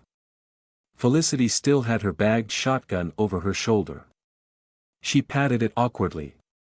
"Good night, Kim. Sleep well." You too, said Kimberly. All this meant that Aim never left the building. Sevens chaperoned her everywhere, mostly hand in hand or touching in some other fashion, though often they would vanish for hours on end and I wasn't certain where they went. Aim did not look pleased with this arrangement. She spent the entire stretch of time grumpy as a smacked arse, as Rain so delicately put it. I didn't much like it either. Sevens was absent from my bed, distant and weird, though she did touch my hand several times and give me long, lingering, meaningful looks whenever we ran into each other. I could never get her alone, certainly not alone enough to ask her what she and Aim had discussed that first night, out in the dark beneath the tree. They did talk though, a lot, but it was complete nonsense, like listening to a private language. But what about scorpions? Sevens rasped. Scorpions. Not a question, not from Aim. Several of them. I never eat more than 2. Deadpanned. But 2 is not enough. You need 8 to 6. More than enough. Blee. The first few times we overheard this meaningless patter, Aim sounded just as grumpy as she looked, as if she was reluctantly playing a game she hated. But as the days wore on she started to snort, laugh, and giggle. She and Sevens swapped nonsense back and forth at high speeds, totally beyond the rest of us. Other than that they just hung around, reading, watching other people working, lurking upstairs like attic creatures, avoiding Zheng. Once they did attempt to play chess against Tenny. They gave Tenny the single most difficult game of her life so far, with her single head and tentacles against 2 of them. Aim crouched over Seven's shoulder, clicking and tooting at any tentacles which wandered too close. Not that Tenny could spare the brainpower to wonder about Aim once the game got underway. She sat rocking very gently between each move, tentacles spinning and twisting, eyes locked on the board as she chiseled out a very difficult win against the outsider doubleheader. The storm Aim's personal weather, as I kept thinking of it, had cleared, sucked back into the secret place beyond the horizon from which all storms came. But summer was reluctant, spooked out of its natural place. The air warmed and the temperature improved, but the skies stayed draped with gray overcast, the sun only peeking through occasionally in weak shafts of watery light. It was in that weak and watery light filtering through the kitchen window, that Evelyn and Felicity had their one and only real argument, because neither raised their voice. "You're hunting a mage," Felicity said in her half-mumble. She had even looked Evie in the eyes. Kimberly hovered in the doorway to the workshop, providing a subconscious break on Evelyn's most colorful and vile insults. Did she know that Evie would hold back in front of her? I wasn't sure. "That I am," Evelyn replied, jaw tight. "I want in. I know what that means. Make use of me. You know you can make use of me for this." Rain cleared her throat. "We've hunted mages before." Felicity did not glance at Rain. She spoke to Evie. "You need all the help you can get." Felicity flinched at that, involuntary and shuddering. I winced privately. Kimberly gasped and put a hand to her mouth. "All right. Fine." Poor choice of words. Evelyn snapped, thumping her mug down on the table so hard that she lost control of it. Preem had to step in to stop it rolling onto the floor. "I'm not giving this woman the satisfaction." Felicity had averted her eyes, cowed and silent during the outburst. "Make use of me. Why should I?" Evelyn growled. "Because I've done this more times than you have. I know how to kill mages. You know I do." In the end there was no proper agreement, no resolution, no confirmation that we would accept Felicity's help during the hunt. But she was not explicitly barred. Evelyn never mentioned it again. The preparations were physical as well as magical. By the end of the second day, the fridge was rammed full of blood. Bull's blood, apparently, in a pair of sealed food-grade buckets and a number of sloshing plastic packets. I cringed every time I had to open the fridge to get food, though the blood didn't smell, it was merely a grim reminder. Evelyn had explained, after she saw my distress. 100 times easier than carting an entire live cow out there. Less chance of splattering ourselves with blood, too. We do this efficiently and properly, Heather. Leave exsanguination to the professionals. Felicity sourced other items too, several jars of pale ash which I dared not ask about, a single massive black feather from an ostrich, the dried husks of several kinds of woodland mushroom, and a piece of plain canvas, 20 feet across. The canvas was for the inner circle, where the mages themselves were to stand when performing the ritual. The outer circle was going to have to be drawn live or more likely, cut into the earth. There simply wasn't anything reasonably large enough which we could roll up and transport with us, not for the scale this spell required. It was also projected to take 20 solid minutes of concentration. Apparently this was a long time, in magical terms. I was worried for Evie's health. I raised this in private, with Preem. They will all be cared for, she told me. You can stand in the circle with her? I asked. Nowhere else would I stand. The necessary space for this most unwieldy of spells left us few options. It had to be cast close enough to the likely area already covered by Edward Lilburn's labyrinth of concealment, so we couldn't just drive off into the Pennines for the day to carve occult nonsense into a hillside while Jing scared off any unwary hikers. Bo, said Rain. Jing and I could have fun with that. Mad slasher in the hills. Shock. Horror. Rain, I tooted. No, she's got a point, Evelyn said, sucking on her teeth. Felicity cleared her throat. We would be able to see the response coming. It's pretty clear sight lines up on the Pennines. Evie tooted. But too far away. No, it would be a waste to try. Our own back garden was ruled out as well. The neighbors on one side of the house may have been slightly more distant than the usual suburban squish, but they were near enough that if somebody decided to look out of their window at the wrong moment, they would see all of us busy drawing satanic magic all over the ground. We'd probably get a visit from the police. Or worse, an exorcist and a news crew. Kim had voiced opposition to this plan as well, for more sentimental reasons. I would really rather we not ruin the garden, regardless, she said. It's got so much potential. Cutting up the grass like that. Rain had patted her shoulder. You can't do a grow-up out in the open, Kim. Good on you for thinking of it, though. I didn't mean that. Kimberly squeaked, deeply embarrassed. It has real potential. It could be a lovely space. If only somebody had the time for it. We needed a firing position for our trebuchet, large, secluded, defensible. And the Church of Hringewindla was happy to provide. We want this gentleman dealt with as much as you do, Christine Hopton said over the phone. Twill's phone, sitting in the middle of our kitchen table after she had rocked up and presented us with the offer from her mother.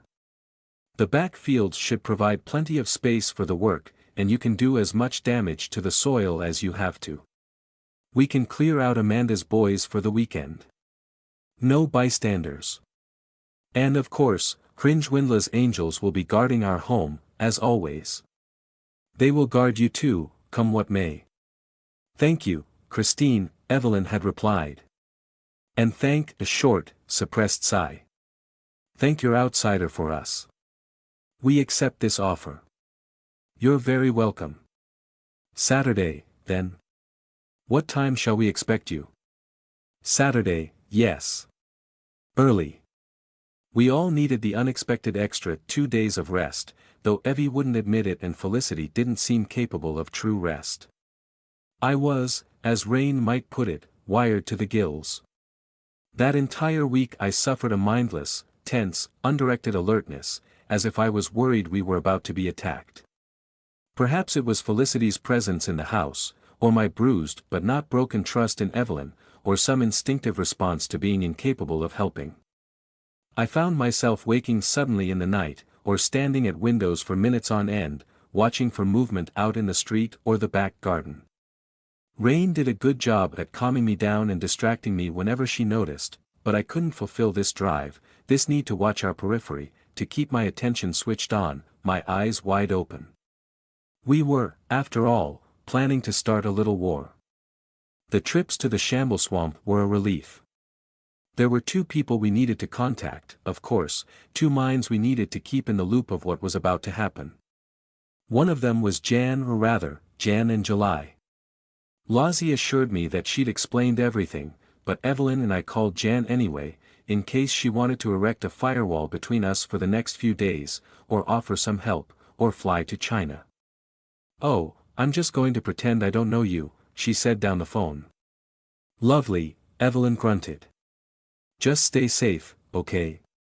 Send Lozzie to me if you must. And Tenny. I can always provide a safe bed." A small, self-conscious chuckle followed. "Look, I've got your prospective cultists on hold, pretty much, but I'm not breathing a word about this, obviously. But if you all get turned into paste, I'm doing a runner. I'm not sticking around for Edward whatever to extend his influence over them and have one of them shank me with a carving knife. They'll be on their own. If you care." "I do care," I said. "Thank you, January. We'll be in touch. Call me if you need distant artillery support, I suppose." "Very distant." The other phone call we left until Saturday morning. As the rest of us were getting ready to depart, to pile into Rain's car and Felicity's Range Rover, or to slip via Camelot, all of us suited and booted and with Twill hanging around Evie as if our poor mage was made of glass, Rain placed a phone call to a number that did not pick up. "Stack," Rain said by way of greeting, speaking a message to a voicemail box, with a big smile on her face. She winked at the rest of us as we listened. "It's me. You know, me. Thing is, see, we're off to pay a visit to your old employer. You've been looking for him too, right? We haven't got the directions to his place, not just yet. But we're swinging by Brinkwood first, to get our bearings. Thought you might want in." Rain waited a beat, as if hoping Stack might pick up. Evie rolled her eyes and made a hurry-up gesture. She did want us to get moving, though it wasn't even 9 in the morning yet. Tenny kept yawning. Lozzie looked like she wanted to go back to bed. Jing stood with her eyes closed. Rain flashed a grin at Evie and spoke on. "Well, don't be a stranger, Stack. You wanna join us, you gimme a call any time, right here on this number. It's gonna be quite a party. Maybe today, maybe two." We all heard the voicemail system cut out. Line closed. Rain lowered the phone and stared at it, eyebrows raised at the screen, then at us. "Oh, she heard that." "Yes, she did.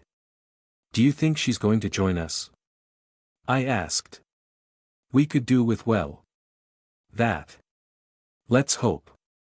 "Who was that?" Felicity asked from over by the door. She had taken Kimberly's hand because Kim had gone white as a sheet, eyes wide in mute terror. "Somebody you're better off not knowing," said Rain. She shot Kim a wink. "Don't you worry. She won't come anywhere near you. She's not interested in that." "Ablative meat," Evelyn grunted, swinging round toward the door on her walking stick, leaning on Preem. "She doesn't matter. Forget her. We have enough bloody firearms as it is. Let's go, everyone get moving. We have a war to start. And I want it over by lunchtime."